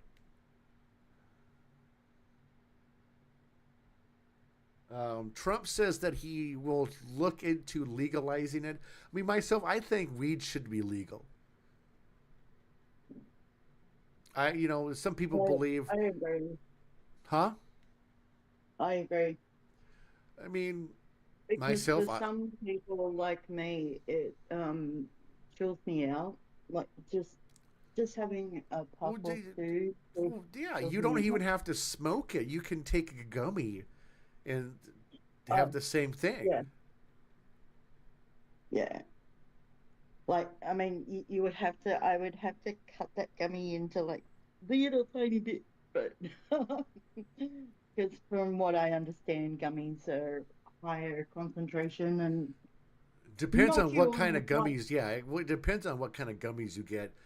Because my tolerance is so high, I can't just get the regular gummies. I have to get the high potency gummies. And I'm still trying to talk my mom into let me do that because she won't buy me anything now, which is understandable. She wants me to readjust to myself and not, be so codependent. And now I'm realizing that I was pretty much very codependent on it. Yeah. And yes, I see a lot of people at the parks around where I live that have they hide their beers, but they're openly smoking a joint. So it's weird. Because you can't really drink beer in public, even though it's legal to buy it and drink it, but you can't because cops will pull up and either arrest you or give you a ticket. So, Yeah. All right. I'm gonna put Discord on the computer, so I will be back. okay, I'm gonna go take a smoke break for a few minutes. You can jump out or jump back in. Hey guys, I'm going to take a little 5-minute break. I'm going to put some music on.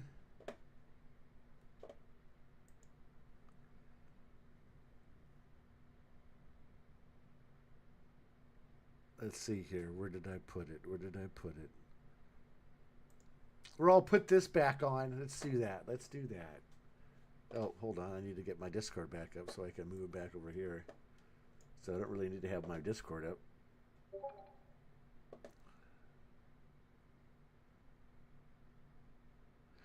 Guys, Super Rob is live. Enjoy yourself and watch and hang out.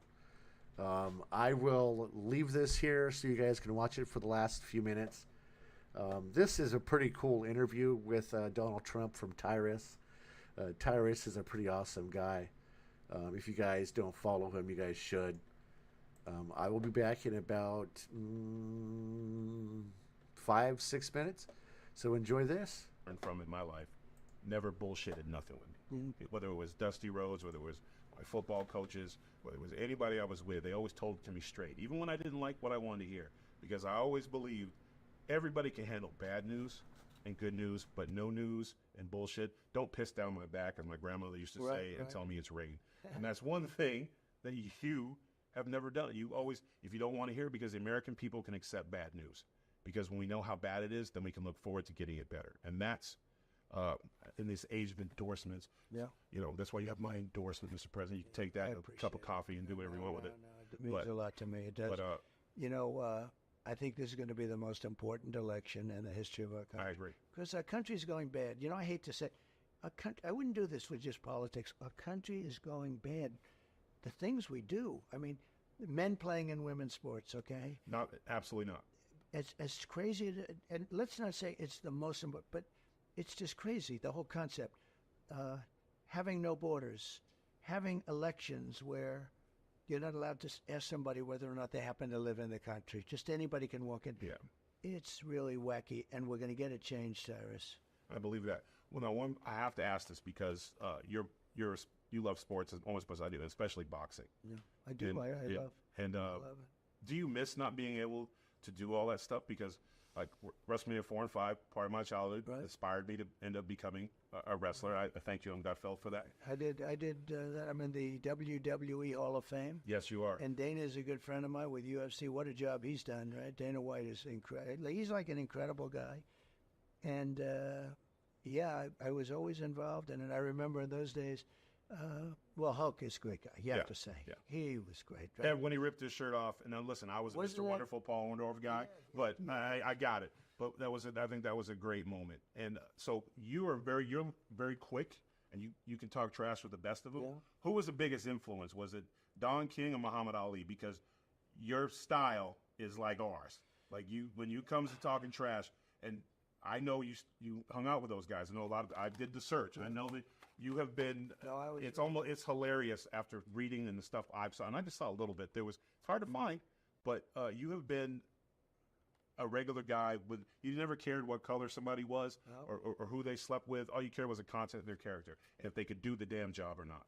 They were both friends of mine. Now Don King is still alive. You know, he's 92 years old. Yeah. He lives in Florida. He's a great guy. He endorsed me very strongly. He said, "You got to vote for Trump." And I probably spoke to him a week ago, maybe. And he was great. Very different guys. But there's nobody. Don King, each incredible. Don King, nobody like that. And Muhammad Ali, nobody like that. These were two unique people. Don King was a tough cookie, too. He beat the hell out of people. Unfortunately, it cost him a lot. Yeah. But he was a tough guy. But he's a big supporter. Muhammad Ali was actually a friend of mine. I knew him pretty well. He was amazing, actually. He was amazing. And you look at some of the fights. Sonny Liston had no chance of being beaten, and he got beaten badly twice. Oh, yeah. And then when you look at George Foreman, another really good guy, but he just had George Foreman. George Foreman at that time was bulletproof. Bulletproof. Remember when he fought 3 guys and knocked him out? I was a little young, but I remember the He tapes. fought 3 guys one night, and but the third guy, and Muhammad Ali was watching. The third guy, he was getting a little tired, you know. What's And your he never- favorite? What was your favorite all-time big prize fight that you were at? Well, believe it or not, I was at Madison Square Garden. I think it was Ali Frazier won. Oh, so you were there. That's, in my opinion, the most historic fight of all time. I was there as a young guy, very young guy, and I remember there were many Just heart strange attacks. stuff. Can you believe it? They had heart attacks. Men, I heard. I don't even want to say because I'm still here. Are you okay? There were a lot of heart. It was the craziest Yeah, I'm evening. just trying to work 2 out Discord on my undefeated, laptop, and it's not legendary working. fighters. They were both undefeated, Um, and it was brutal. And that was the but I days of the managed to 15-round download fight. Dead by Daylight. And I can't say it because, you know, look, I'm not in the ring, but those fights were better. You know, I those actually extra have 3 that rounds. game. Well, that was the championship round. They You wanna play 11 together? and 12. They were the championships round.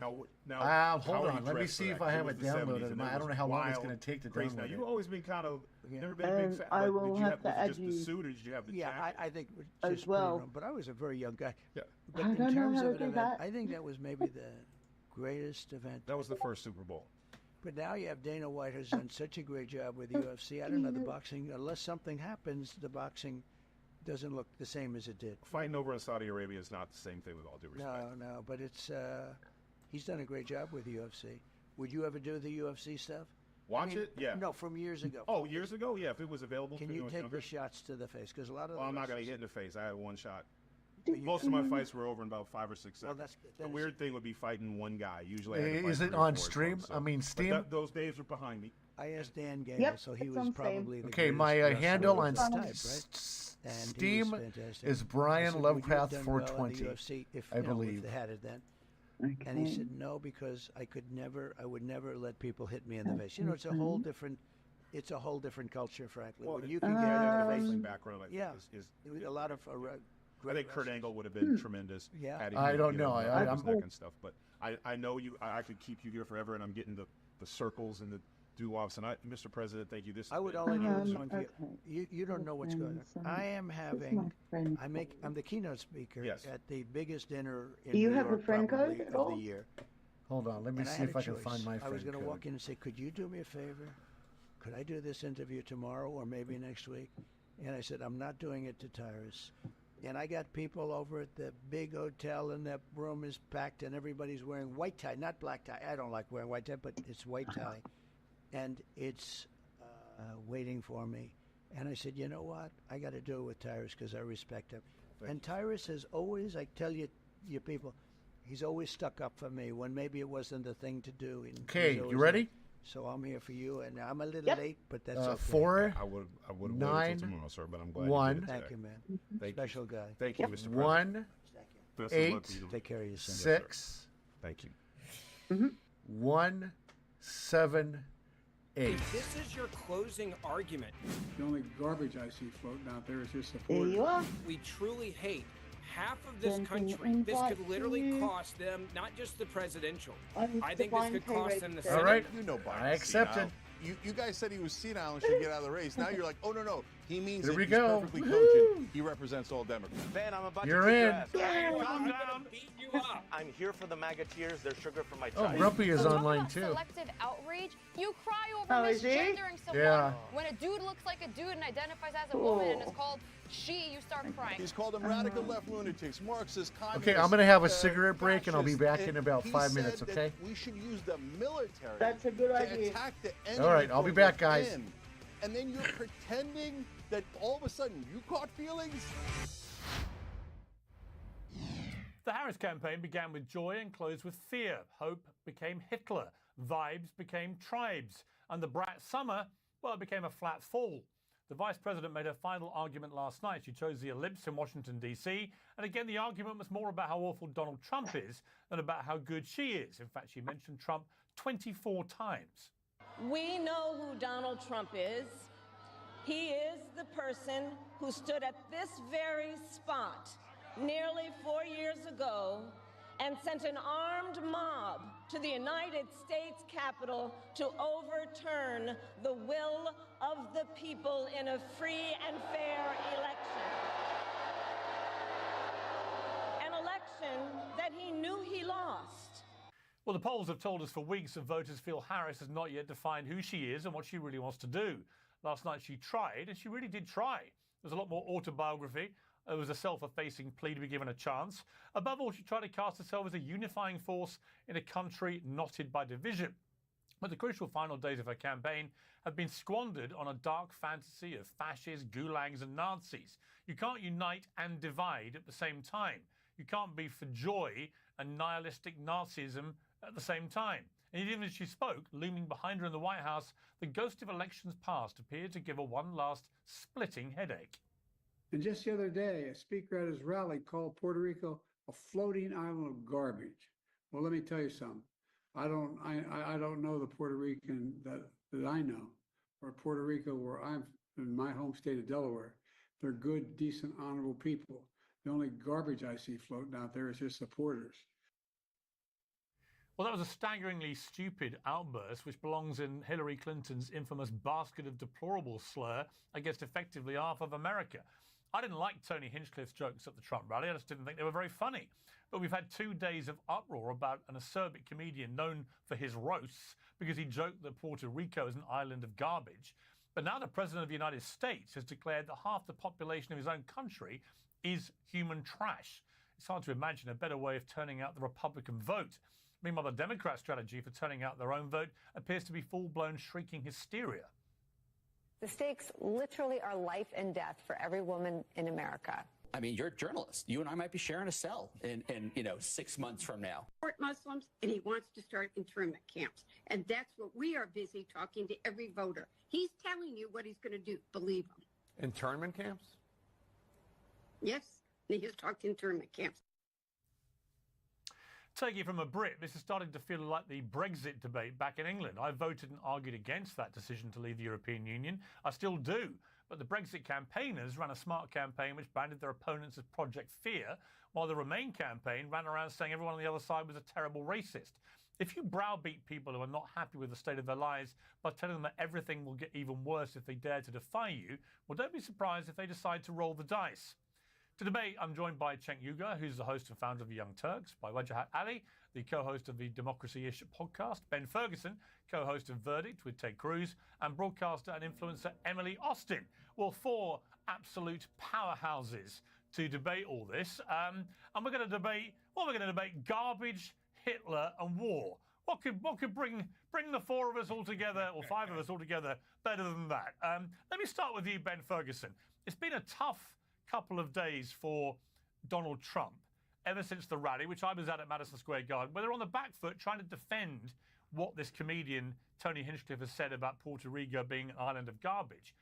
And it must have felt like literal manna from heaven last night when Joe Biden suddenly appeared out of nowhere in his bunker on a Skype call, of all things, right as Kamala Harris was presenting her final plea to the nation.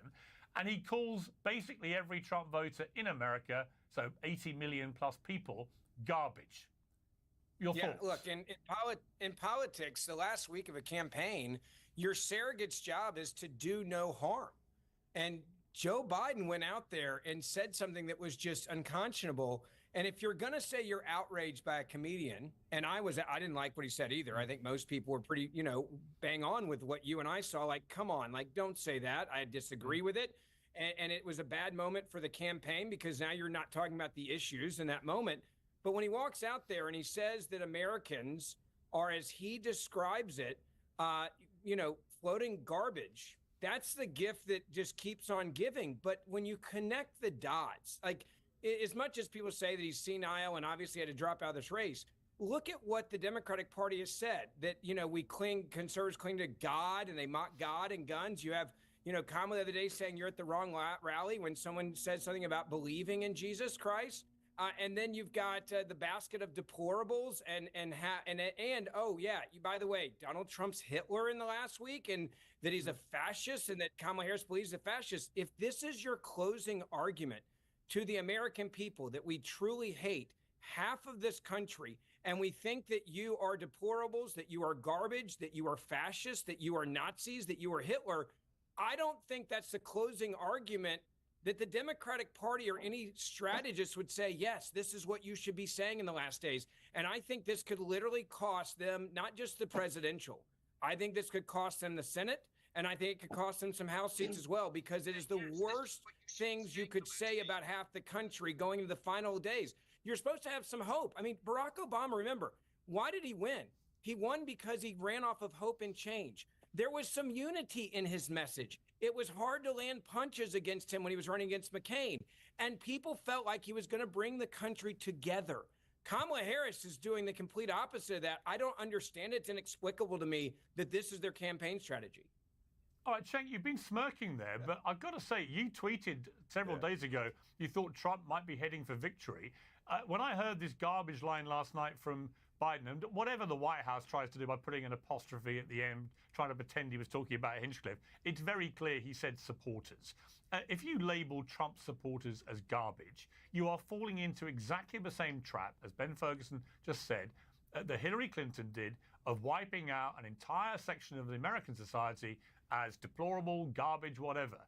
And coming off the back of the absurd Nazi Hitler nonsense, what happened? My question for you is, what happened to the joy? Where's the joy gone here? You see, I've still got the joy because I'm about to tell you how ridiculous you guys are. But first, let me acknowledge things that are true. So, number one, Biden shouldn't have said it. Look, my co-host on the Young Turks, Anna Kasparian, has been trying to get everybody to stop attacking the voters themselves. I think she's absolutely right about that. I've been guilty of that in the past, and we're trying to get past this. So Biden shouldn't have said that. On the other hand, you know Biden's senile. I mean, look at that clip that you played, stuttering up Puerto Rico, Delaware, I don't know, and we're still. You guys said he was senile and should get out of the race. Now you're like, oh, no, he means it. He's perfectly cogent. He represents all Democrats. So well, that's hang on. By the way, don't say things like, hang on. Okay, here we go. Of course. Just to be clear, of course. Just to be clear. Ben speaks for 2 minutes, and I always get interrupted. No, you'll have plenty of time. But just to be clear, he remains the president of the United States. Joe Biden hasn't quit. He remains in the Oval Office running your country. So I'm sorry to jump in and point out that we may think he's senile, which I do, but he's still running your country. Okay, Piers, you know my position on Biden. I ran against him because I thought he was senile, and I thought it was ridiculous. But now all of a sudden you're pretending he's not senile. He is senile. It's like getting mad at somebody with Alzheimer's. What are you getting mad at him for? Well, that's ridiculous. But that's not the point, guys. Look, I'm granting you that he definitely shouldn't have said that, and Debbie Dingell definitely shouldn't have said internment camps because Trump never said that.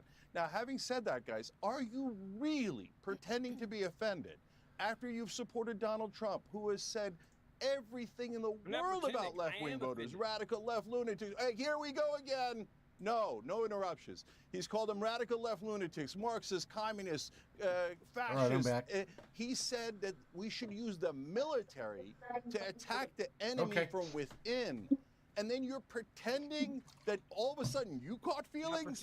MAGA, do better than that. You're being ridiculous and you know it. Now you're snowflakes. Now you're snowflakes. After all let me bring, hang on, don't all shout. Let me bring in Emily. Let me bring in Emily. Emily, apparently we're snowflakes if we're offended by Joe Biden calling 80 million Americans garbage. I don't think that's snowflakery. I mean, I do remember for the last 3 days, all I've heard is Democrats screaming. You're all ignoring all the things Trump has said. No, you guys are so nuts. Cenk, if I just say, I'll come back to you, Trump is the most vicious politician of our lifetime. The way now Democrats, he's like purist and driven snow. The way Democrats have pivoted. Hang on, the way Democrats have pivoted in the last 3 days from garbage is the worst slur imaginable to just because Joe Biden calls 80 million Americans garbage, suddenly, why are you getting so offended? Is laughable. Emily, to you. Okay, let me make something clear. The Republicans are not snowflakes, and since Biden called the Americans who support Trump garbage, all I've seen on X are memes of people going to vote now in garbage bags, memes of people putting trash cans on the street and saying it's a family portrait. Republicans are not snowflakes, and truth be told, I don't think anyone's offended because, yes, our sitting president, who has nuclear codes, is a senile old man. That, let me remind everyone, Kamala literally 2.5 months ago was endorsing him and reminding everyone that he is sharp as a tack. But here's the issue. It doesn't speak to the Republicans. It's showing the American people, despite Harris Walz claiming they're the party of unity and they're for everyone, and yes, Harris is a continuation of Biden, who's failed as a president. They claim to try to unite everyone. But then the sitting president goes out and says, oh, you all are garbage. We don't care what he says. He's delusional. But it speaks to the... Okay.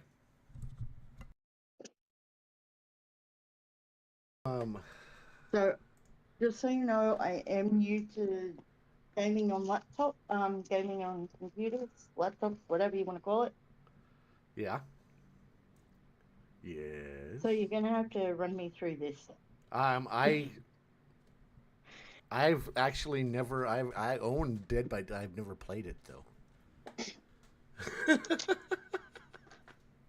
And I have to download it, and it's 45 gigs, and my computer is like slow as dirt. So we might have to set it up for another day to play Dead by Daylight together. Oh. Yeah, and I don't have any of the skin packs. There's a lot of freaking skin packs for it. The one I want to get is Michael Myers.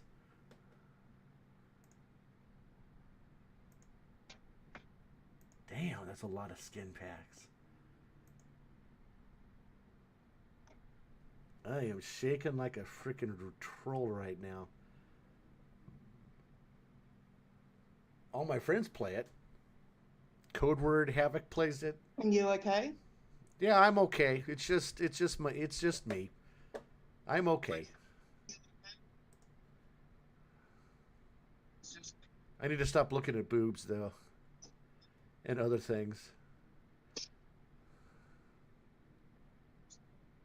Yeah, I can't show it on stream, guys. Sorry. So here, let me turn this down a little bit. It speaks to their party and it speaks to their values, and that is a problem that they're showing the American people their true colors. Republicans don't care. Call us garbage. Call us deplorables. We just want our president in office. Chank, shut up. Okay, Vajra, I mean, look, how about I think whatever. Hang on, Trump Cenk. I'll does come is back to attack you. us No, Cenk, 1,000 times, and you We don't call totally you ignore Hitler. that. We don't Hang call on, you let Hitler. me bring- We don't say should Guys, we go let to me- camps hang for on, re-education. He's called us Who's every name of the book he has. Hang on, we're He's called coming us to Hitler. fascist. He's called us We're Marxist. coming to Hitler. We're coming to Hitler, which is now only the second most offensive thing of the week. Vajra, from a political point of view. Oh, here, hold on. Let me show you what I'm here. I'll put it on my display in Discord so you can see what I'm looking at the same time.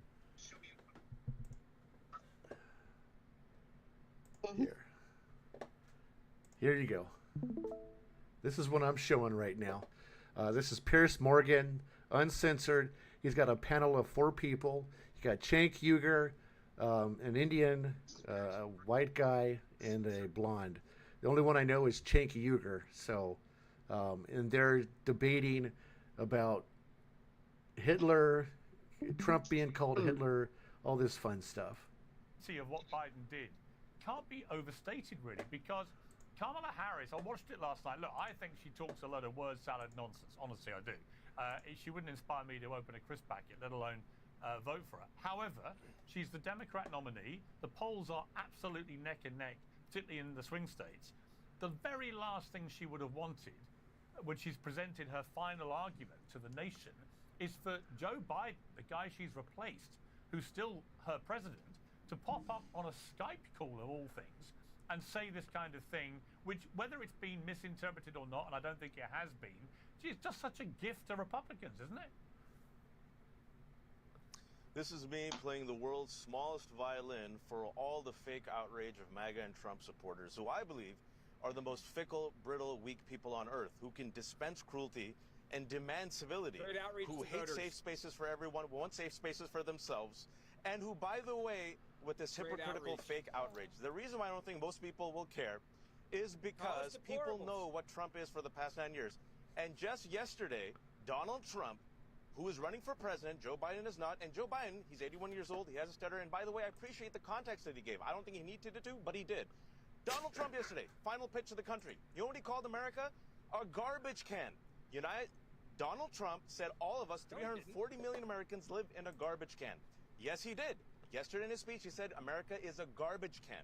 Yesterday, Donald Trump said Democrats, who are the majority, are sick and evil people. Yesterday, folks, Donald Trump, when confronted people with these Hitler, offensive comments, if you talk about context, let me finish, context. Ben, don't gish gallop. Ben, I'm about to kick your ass. Don't gish gallop. Just listen to me. I listen to you. Dude, you're like Yesterday, a $1.20, when Donald and this Trump is was what liberals confronted, do, okay? I laugh just let me listen. I'm going to do it with a smile on my face. Hang on.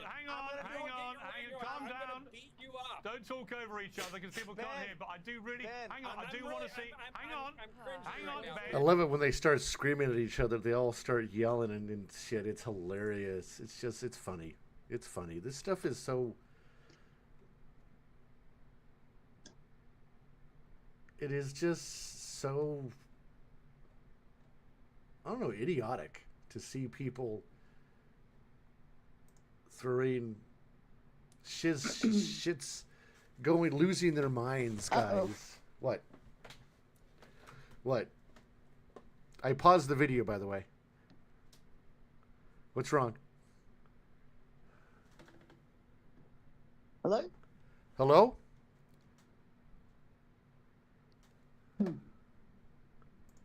Do you still hear me? No, you don't hear me. What's going on? Why is my...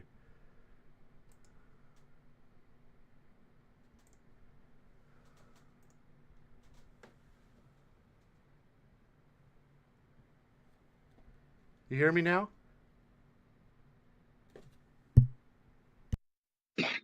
You hear me now? Excuse me. You're excused. You don't... Why is it not working now? Is it working? No, it's not. Why isn't it not working now?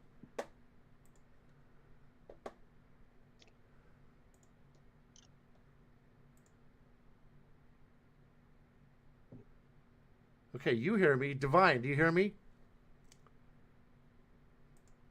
Divine does not hear me now.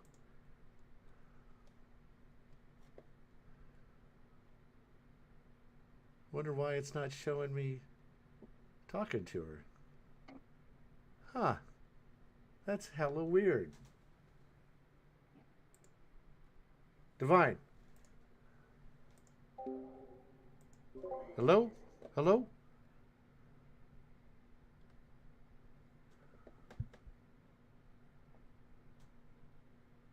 Why is it not showing me?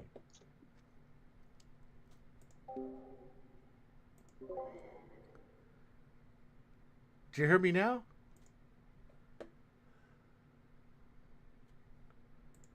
Do you hear me now? I can hear you now. That is weird. Hold on.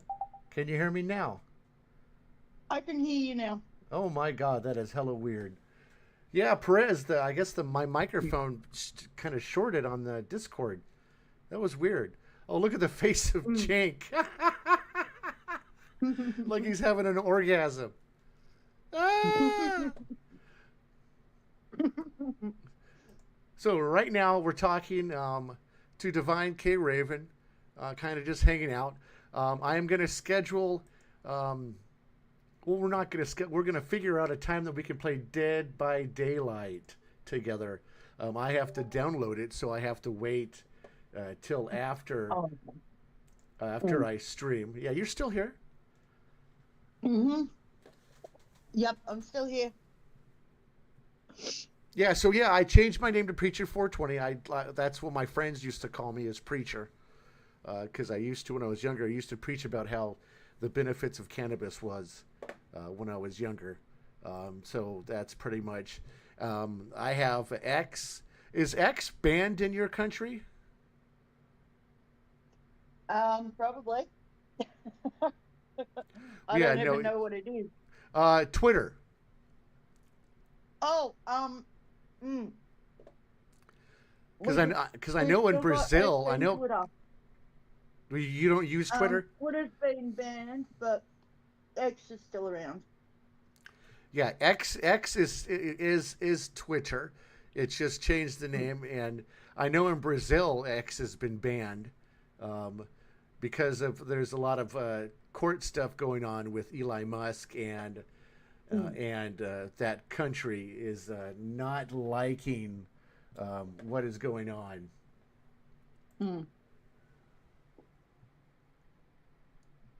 Well, Russia's banned music, so you know. Well, yeah, Russian bans a lot of things that blah, yeah. So.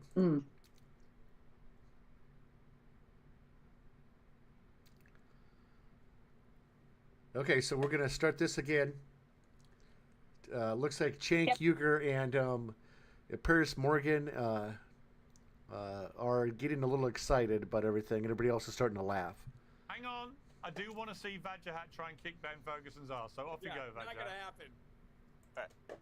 I'm going to do it with a smile on my face. I'm going to do it relaxed. Yesterday, when Donald Trump was confronted with, I'm glad you and Ben and Piers agree that it was horrific, disgusting comments against Puerto Rico, black people, against Jews, against Palestinians, against women, which, by the way, have rallied Puerto Ricans all across America. You know what Donald Trump said? No big deal. Yesterday, this past week, J.D. Vance said, get over it. J.D. Vance, his vice president, is the one who called him Hitler. By the way, guess who said that Donald Trump praises Hitler? Four-star General John Kelly, just in the past 2 weeks. In the final 2 weeks of his campaign to unify America, you know what Donald Trump said? That the people who are against him are enemy of the people, another Hitler line, and he said he would unleash the military and the National Guard against U.S. citizens. Against immigrants and migrants, he said he will invoke the Alien Sedition Act that in turn Japanese Americans. This is the same man who ran against, the same man who promoted a neo-Nazi conspiracy about Haitian immigrants eating pets, even after he was told it was a lie. The Wall Street Journal, funded by Murdoch, not a left-wing rag, a right-wing outlet, reported that him and Vance were told it was a lie. He still said it, which has caused stochastic terrorism in Springfield, Ohio. So this is Donald Trump.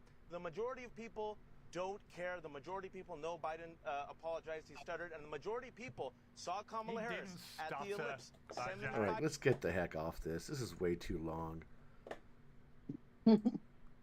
I'm just, you know, it's just one of those days. It's just one of those beautiful days. Yep.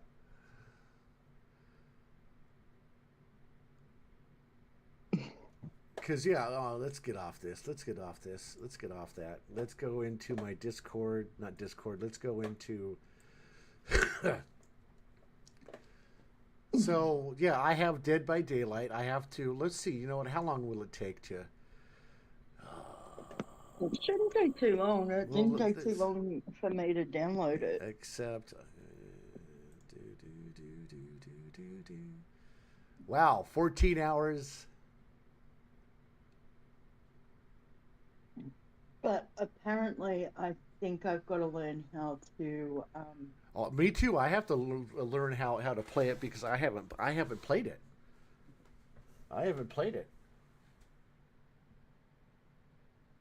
Oh, Texas Divine. If you ever have a chance to get something, it's called Xbox Game Pass. You will have a humongous library of movies. If you like Dead by Daylight, there's a game called Texas Chainsaw Massacre. You can play as Leatherface or one of the victims he chases around. It's just like Dead by Daylight, but it's his own standalone game. He's not available in Dead by Daylight. Same thing with Jason. Friday the 13th, the game. You play as Jason, but you also can play as the victim, and you can outsmart Jason, and you can outsmart Leatherface. So both games are all three of the games are freaking badass. But if you ever have a chance to, it is a paid subscription, but it's called Xbox Ultimate Game Pass. It has a humongous library of games. And if you want to play Call of Duty, if you get Ultimate Game Pass through Xbox, you can play Call of Duty for free. Oh, cool. But it's like $50 for 3 months. So I don't know you could afford that. I can't afford that. My dad has to send it in and help us out. But my son is my son is getting it for his Chris's birthday and Christmas present this year. Oh, cool. Yeah. My dad's pretty awesome. Pretty awesome. Well, I miss my dad. I miss my dad. I'm just learning the controls at the moment because I'm completely new to computer gaming. You are fine. You are fine. I can't wait to play Call of Duty. But I last time I played Call of Duty was when the first, second, and third games were out.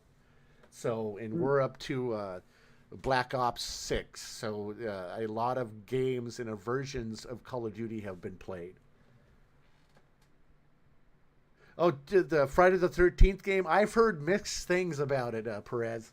Mixed things about it. But I know the Texas Chainsaw Massacre game is freaking awesome because you get to play as Leatherface and you get to run around with his chainsaw hacking people up.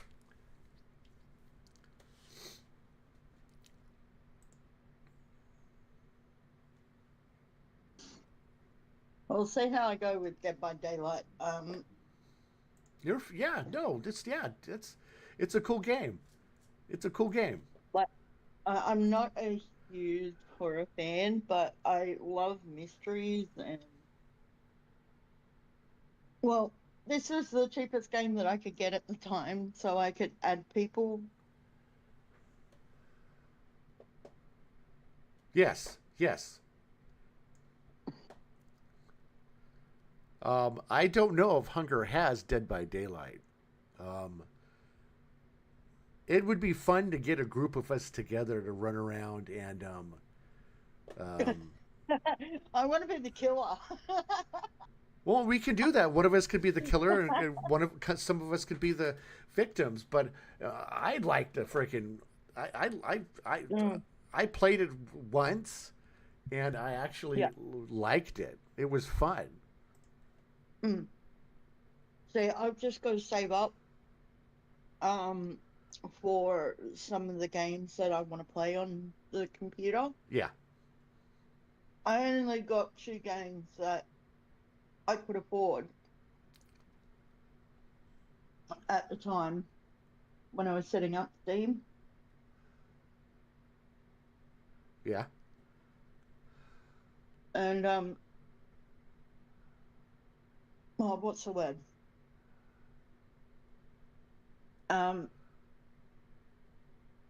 Yeah, I could only afford, I think it was about $20, because to add people on Steam, you actually have to buy games to add friends. Yeah. So I got Dead by Daylight, and I got what was it? Lego Lord of the Rings.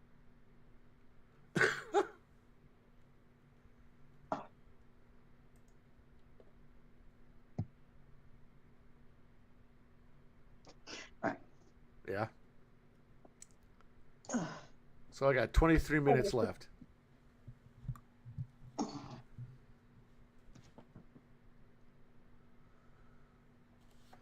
Yeah, if I get this downloaded, we can try it out if you want. It's up to you. Yeah, no, I have no problem. As I said, I'm just learning the buttons of the game because I do have a controller, an Xbox controller, but I don't know where on this laptop I can plug it into. There's not many holes, so I don't know. Yeah. It's trying to tell me how to repair the generator. Yeah. Yeah, you have. It's tricky because if you don't hit it at a certain time, you have a tendency of blowing the generator That's up. what's been happening. I keep blowing it up. Yeah.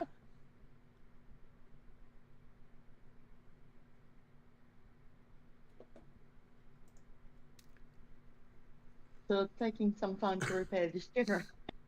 And, oh, damn. Come on. Repair this damn thing, will ya? Yeah! It said space. Oh, I have to hit space. Oh my goodness. I really am a noob. Yeah, me too. Me too. I'm in the same boat as you, girl. No, because with some games you have to do the tutorial first. Yes. Yes. Before you can play with anyone, which is what I'm doing. Yeah. Well, it's downloading on your computer. Damn. I'm coming.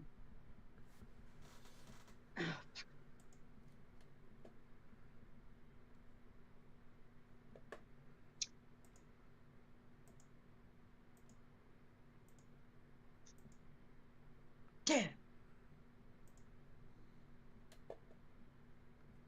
Keeps blowing up on me. Yeah, that's the thing you gotta careful about. You could blow up your hands. Well, this is a tutorial, so it's not blowing me up. It's just yeah, and just trying to get you to know when to do it. Yeah.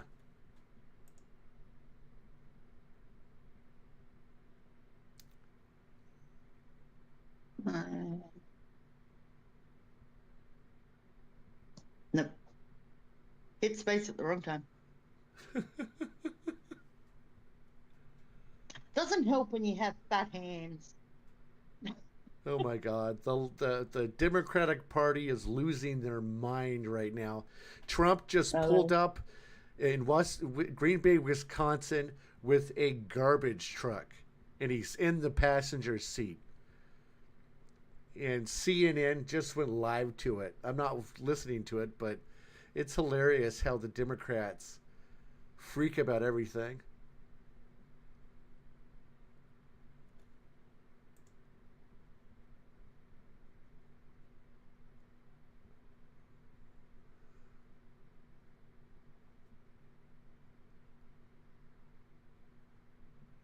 Yeah, I need to clean my PC. I think I might do it after I get done streaming.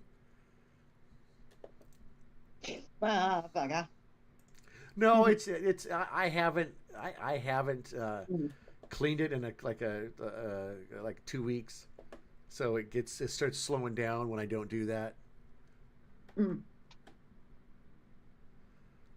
It's the normal stuff about PC stuff. So it's not like it's, you know.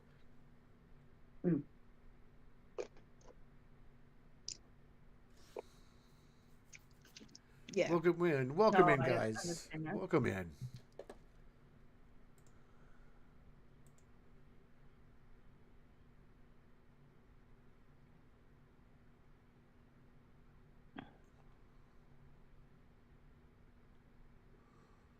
God, I wish I had some cannabis right now, but that's okay. I'll get some. Not right now. Yeah, guys, if you guys want to help me out, my PayPal account is in the About page. $1, $5, $10 would really help. Or you can sub to my channel. That would even be cooler.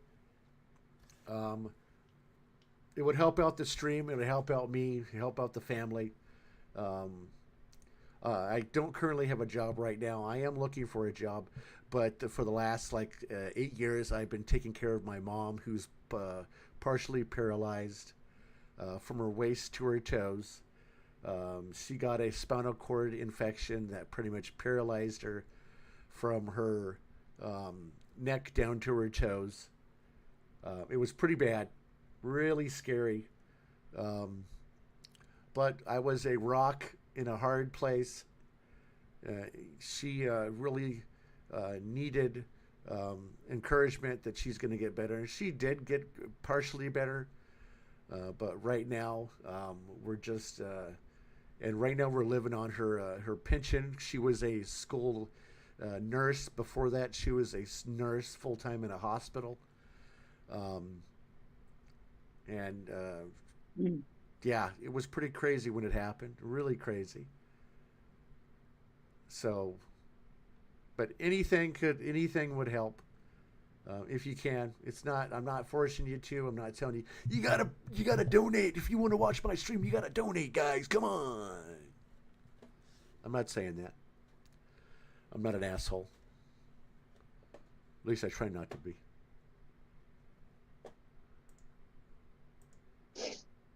You're no asshole. I'm no asshole.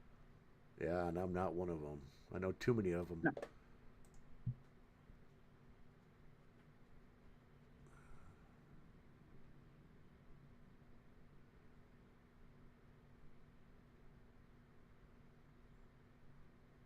Oh, I'm at 35%, guys. 35. Yeah, I can't even speak.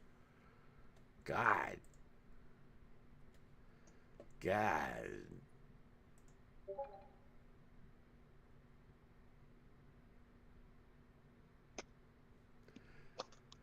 Rager Gamer is now online.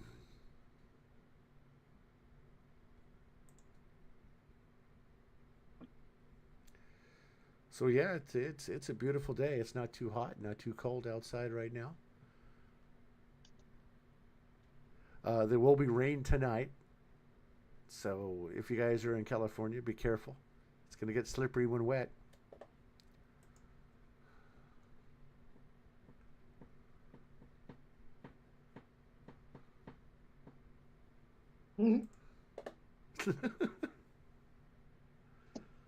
I just got that. So sorry, guys. I haven't been awake for long. That's okay. That's okay. You're doing a great job. You're doing a great job at it.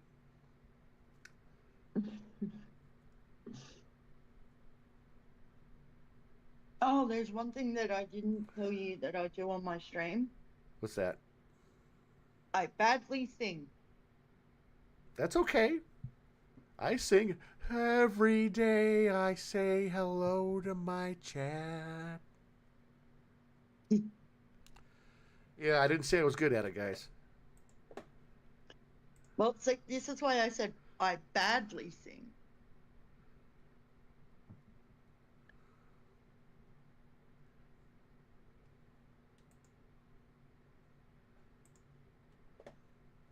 No, I wouldn't even say what you do is badly sing. You probably sound really good.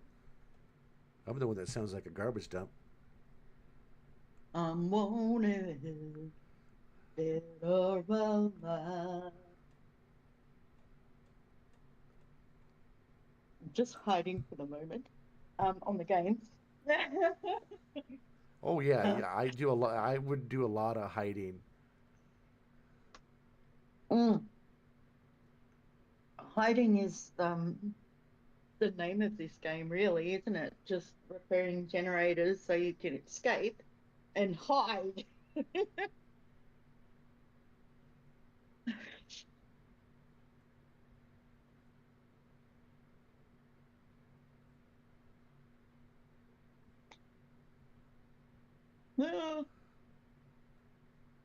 Walk forward so I can see.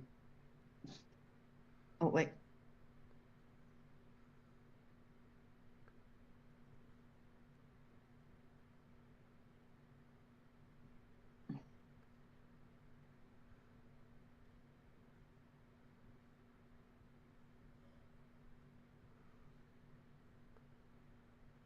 I don't know which way I'm going.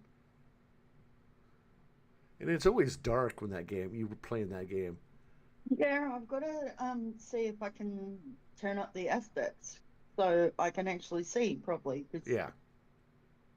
I'm what's known as night blind. Now, keep crouching, will you?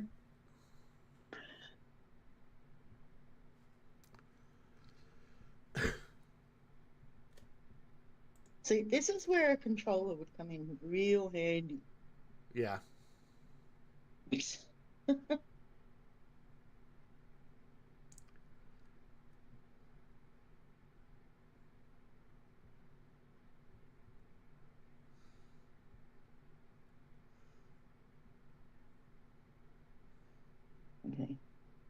So I need to repair the final generator, but not telling me how.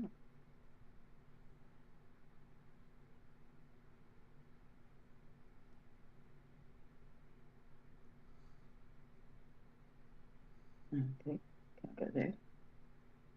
Yeah. Yeah, I need a controller. I swear I need a controller for this. Oh, here we go. Okay.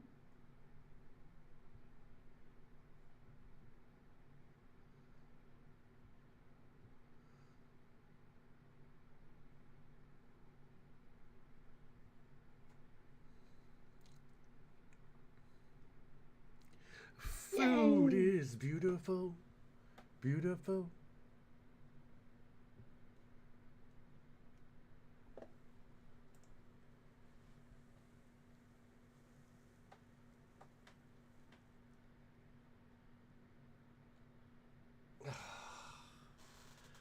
Oh, I want to buy a Hearst. I'd love to buy a Hearst. Oh, and their license plate says, "You're next."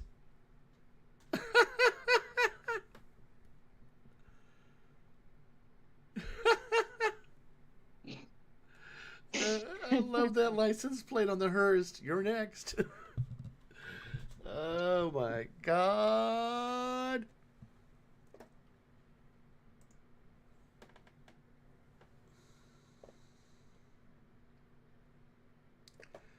Oh, Slashly TV is on. Nice.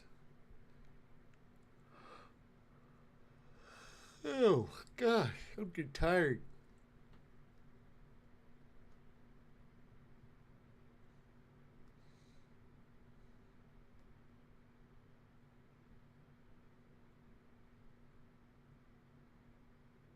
Well, if you want to go, I'm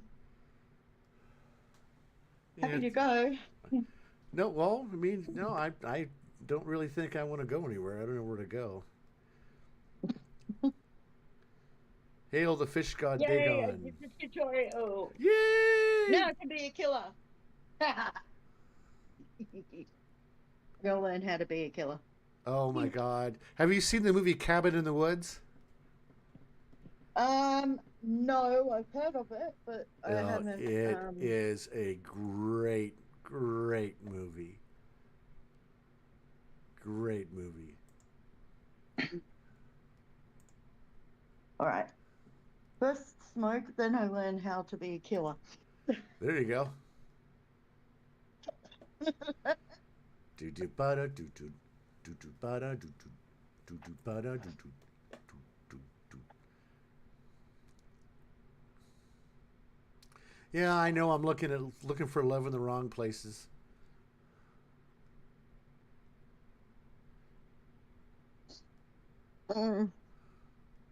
I mean, technically, there's no wrong or right place to find love.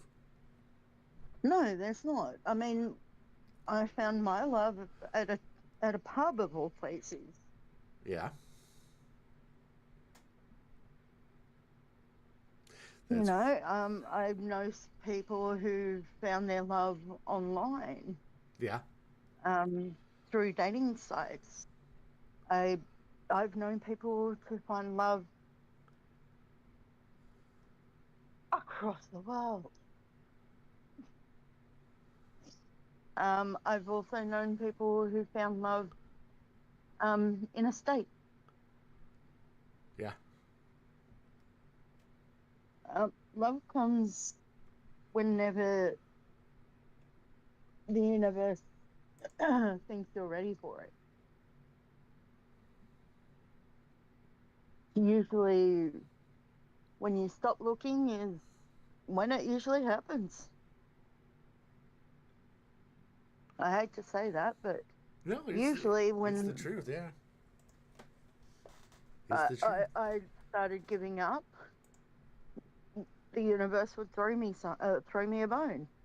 This time I just got the bone of all bones. Yeah.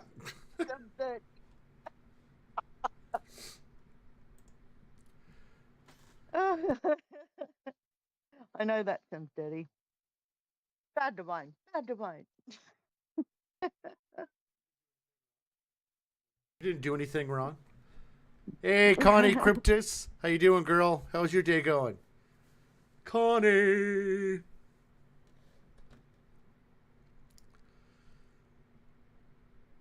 The Kick family rolls.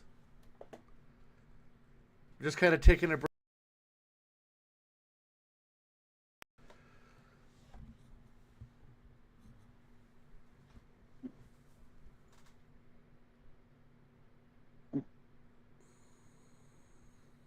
Uh-oh. Uh-oh, what? Oh, you just went blank for a second. Hello? Yep. Okay.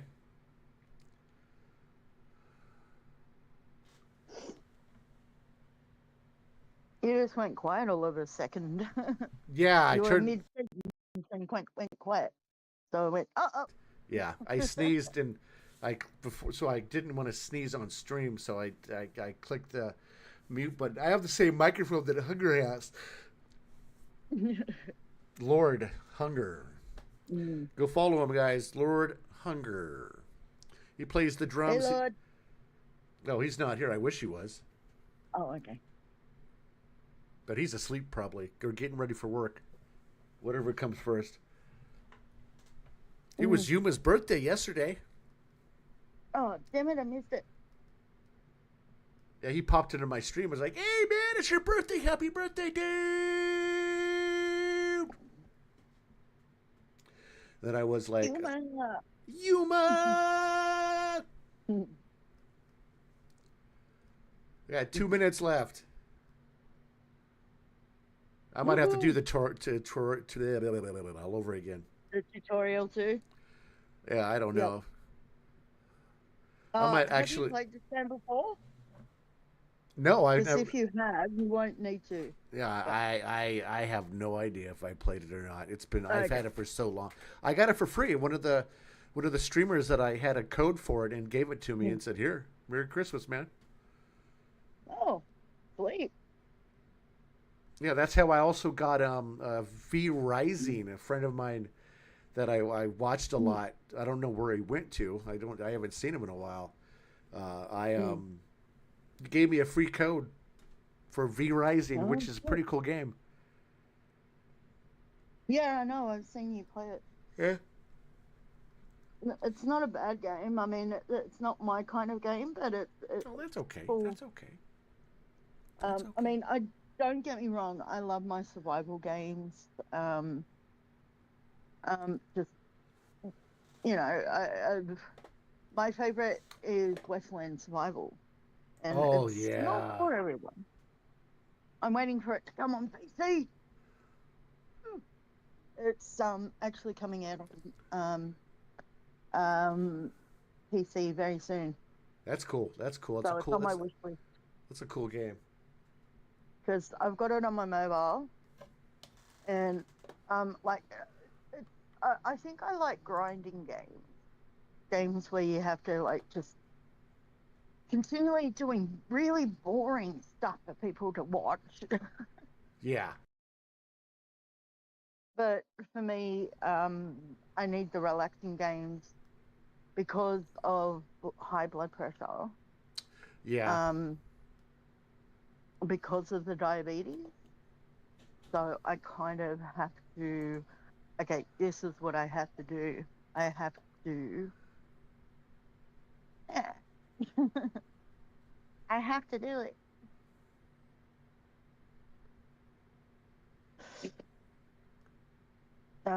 Stay away from, like, I actually had to delete COD Mobile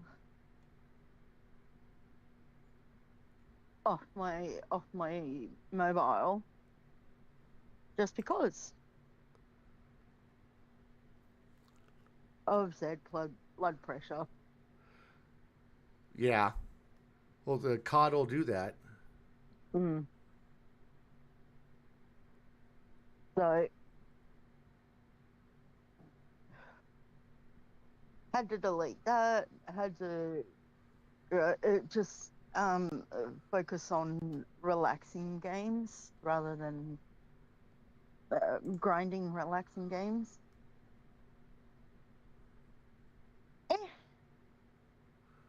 But I find them fun. Yeah. Well, I hopefully hopefully by tomorrow, hopefully tomorrow, my son will get Xbox Ultimate Game Pass tomorrow, so I can play it. You can borrow his for a little bit.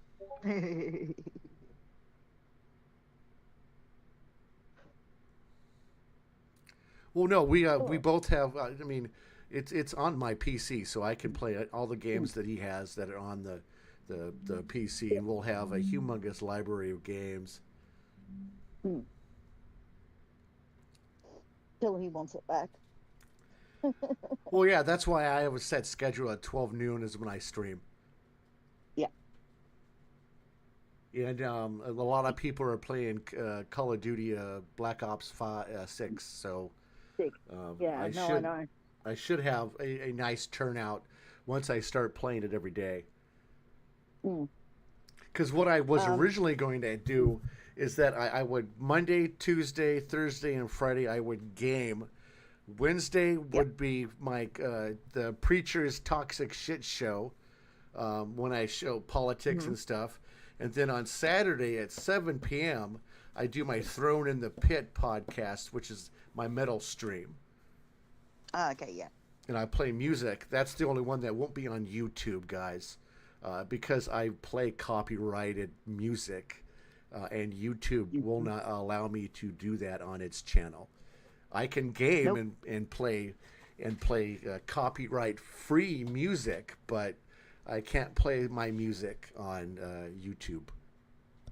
That's why you hear no music in the background right now, guys.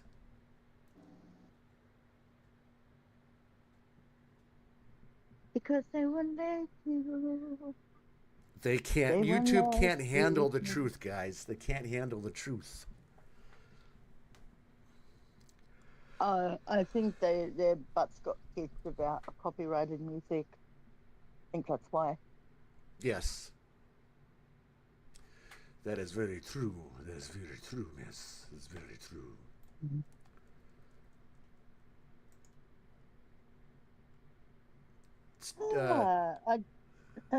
Yeah, sorry. No, U-Haul is trending on X right now. You know, like the U-Haul company, the packing company that you get. Yeah, they're trending in the United States for some reason. Someone probably did a TikTok or something in U-Haul or something. So. I guess there are 6,954 trending posts about U-Haul. Oh, wow. Yeah. Garbage trucks. Because Trump was in a garbage truck. 152,000 posts about it. Yeah, the world is losing their mind. Oh, no. People are losing their mind.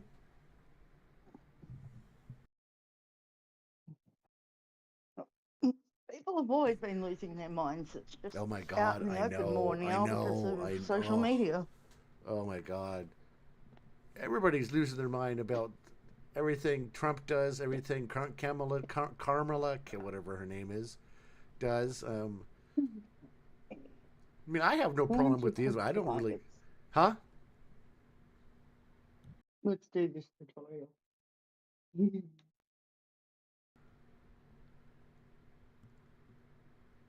As the killer, you must hunt down and sacrifice all the survivors.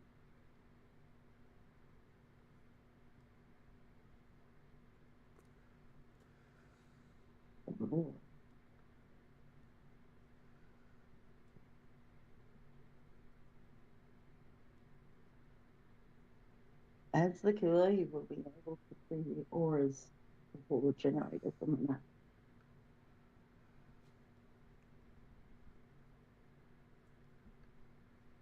Oh shit, tomorrow's Halloween. Son of a snitch. Oh no, it's the first for you, isn't it? Yeah, it's the first for you, huh?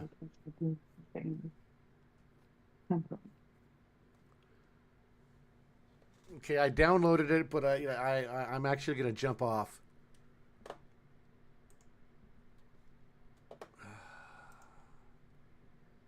Divine.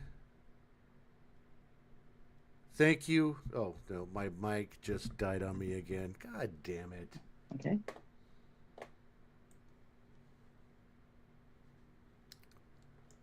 Let's see if I can fix this. You hear me now? Yep. Yeah, my mic keeps glitching, so I'm going to actually jump off. No worries. Yeah, my mom's home, so I'm going to ask my mom some questions and stuff about stuff that we're dealing with in the house. Nothing bad. Nothing bad. Worries. No, yeah, you're good. Okay. You're good. But thank you for popping up. I really enjoyed talking to you. I missed you a lot. You're one of the people that, you know, our circle is kind of messed up right now. I don't know if Hunger or Bridget have gotten back together or if they're still split. I have no idea. I don't go into that. That's not my business. Yep. Alrighty. Yeah, thank you for popping up. I really appreciate you.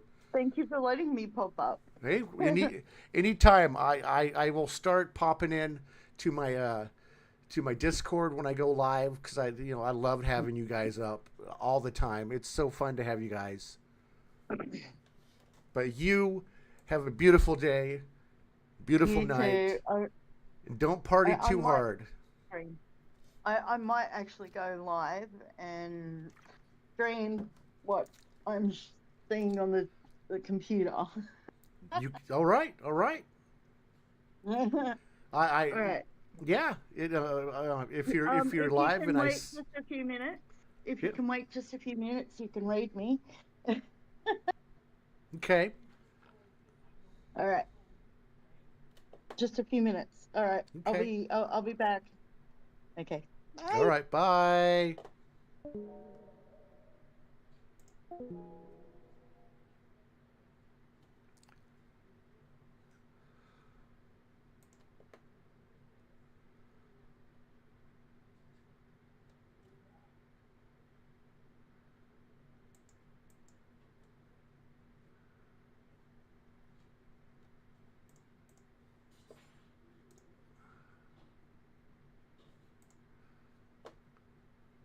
All right, guys. I gotta say thank you guys for enjoying the show. Let's see if I can find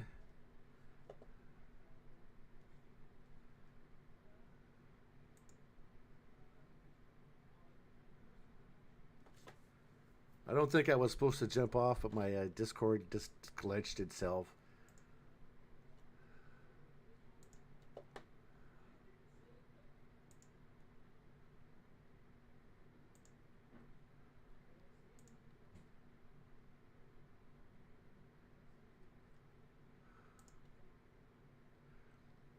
So I think I'm going to play that too.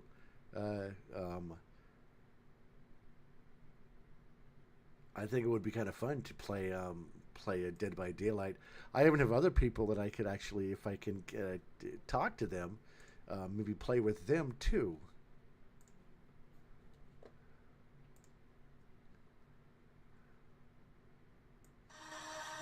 You were the shadow to my light. Did you feel us? Another star, you fade away. Afraid our aim is side to side. Wanna see us alive. Where are you?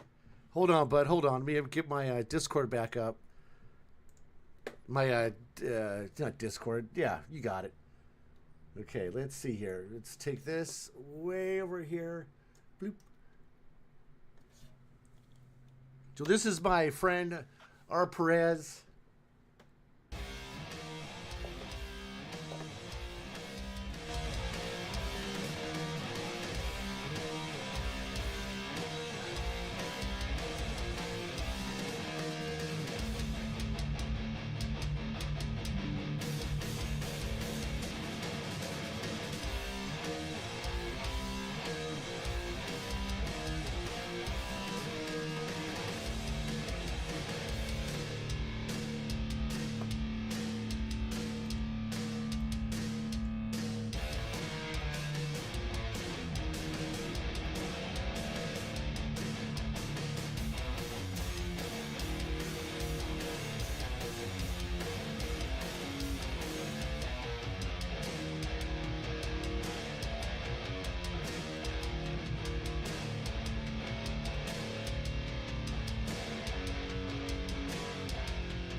I like it. I like it.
I actually like that, Perez. That was nice.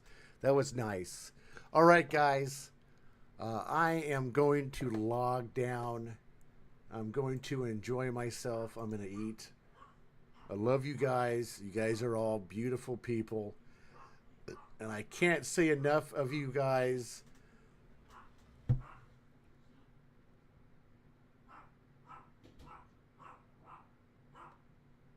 Carlo is barking, so I got to go see what's going on. But I love you guys. You guys all take care. Have a beautiful day. Yeah, thank you, Perez, for the song. I will play that song next. Next tomorrow at 12. I'll be back at 12. We'll play some music and enjoy ourselves. Maybe play a video game or two. Maybe do a sea adventure. I don't know. But thank you guys all for being here. I really appreciate all you people. All you wonderful motherfuckers out there. I love you.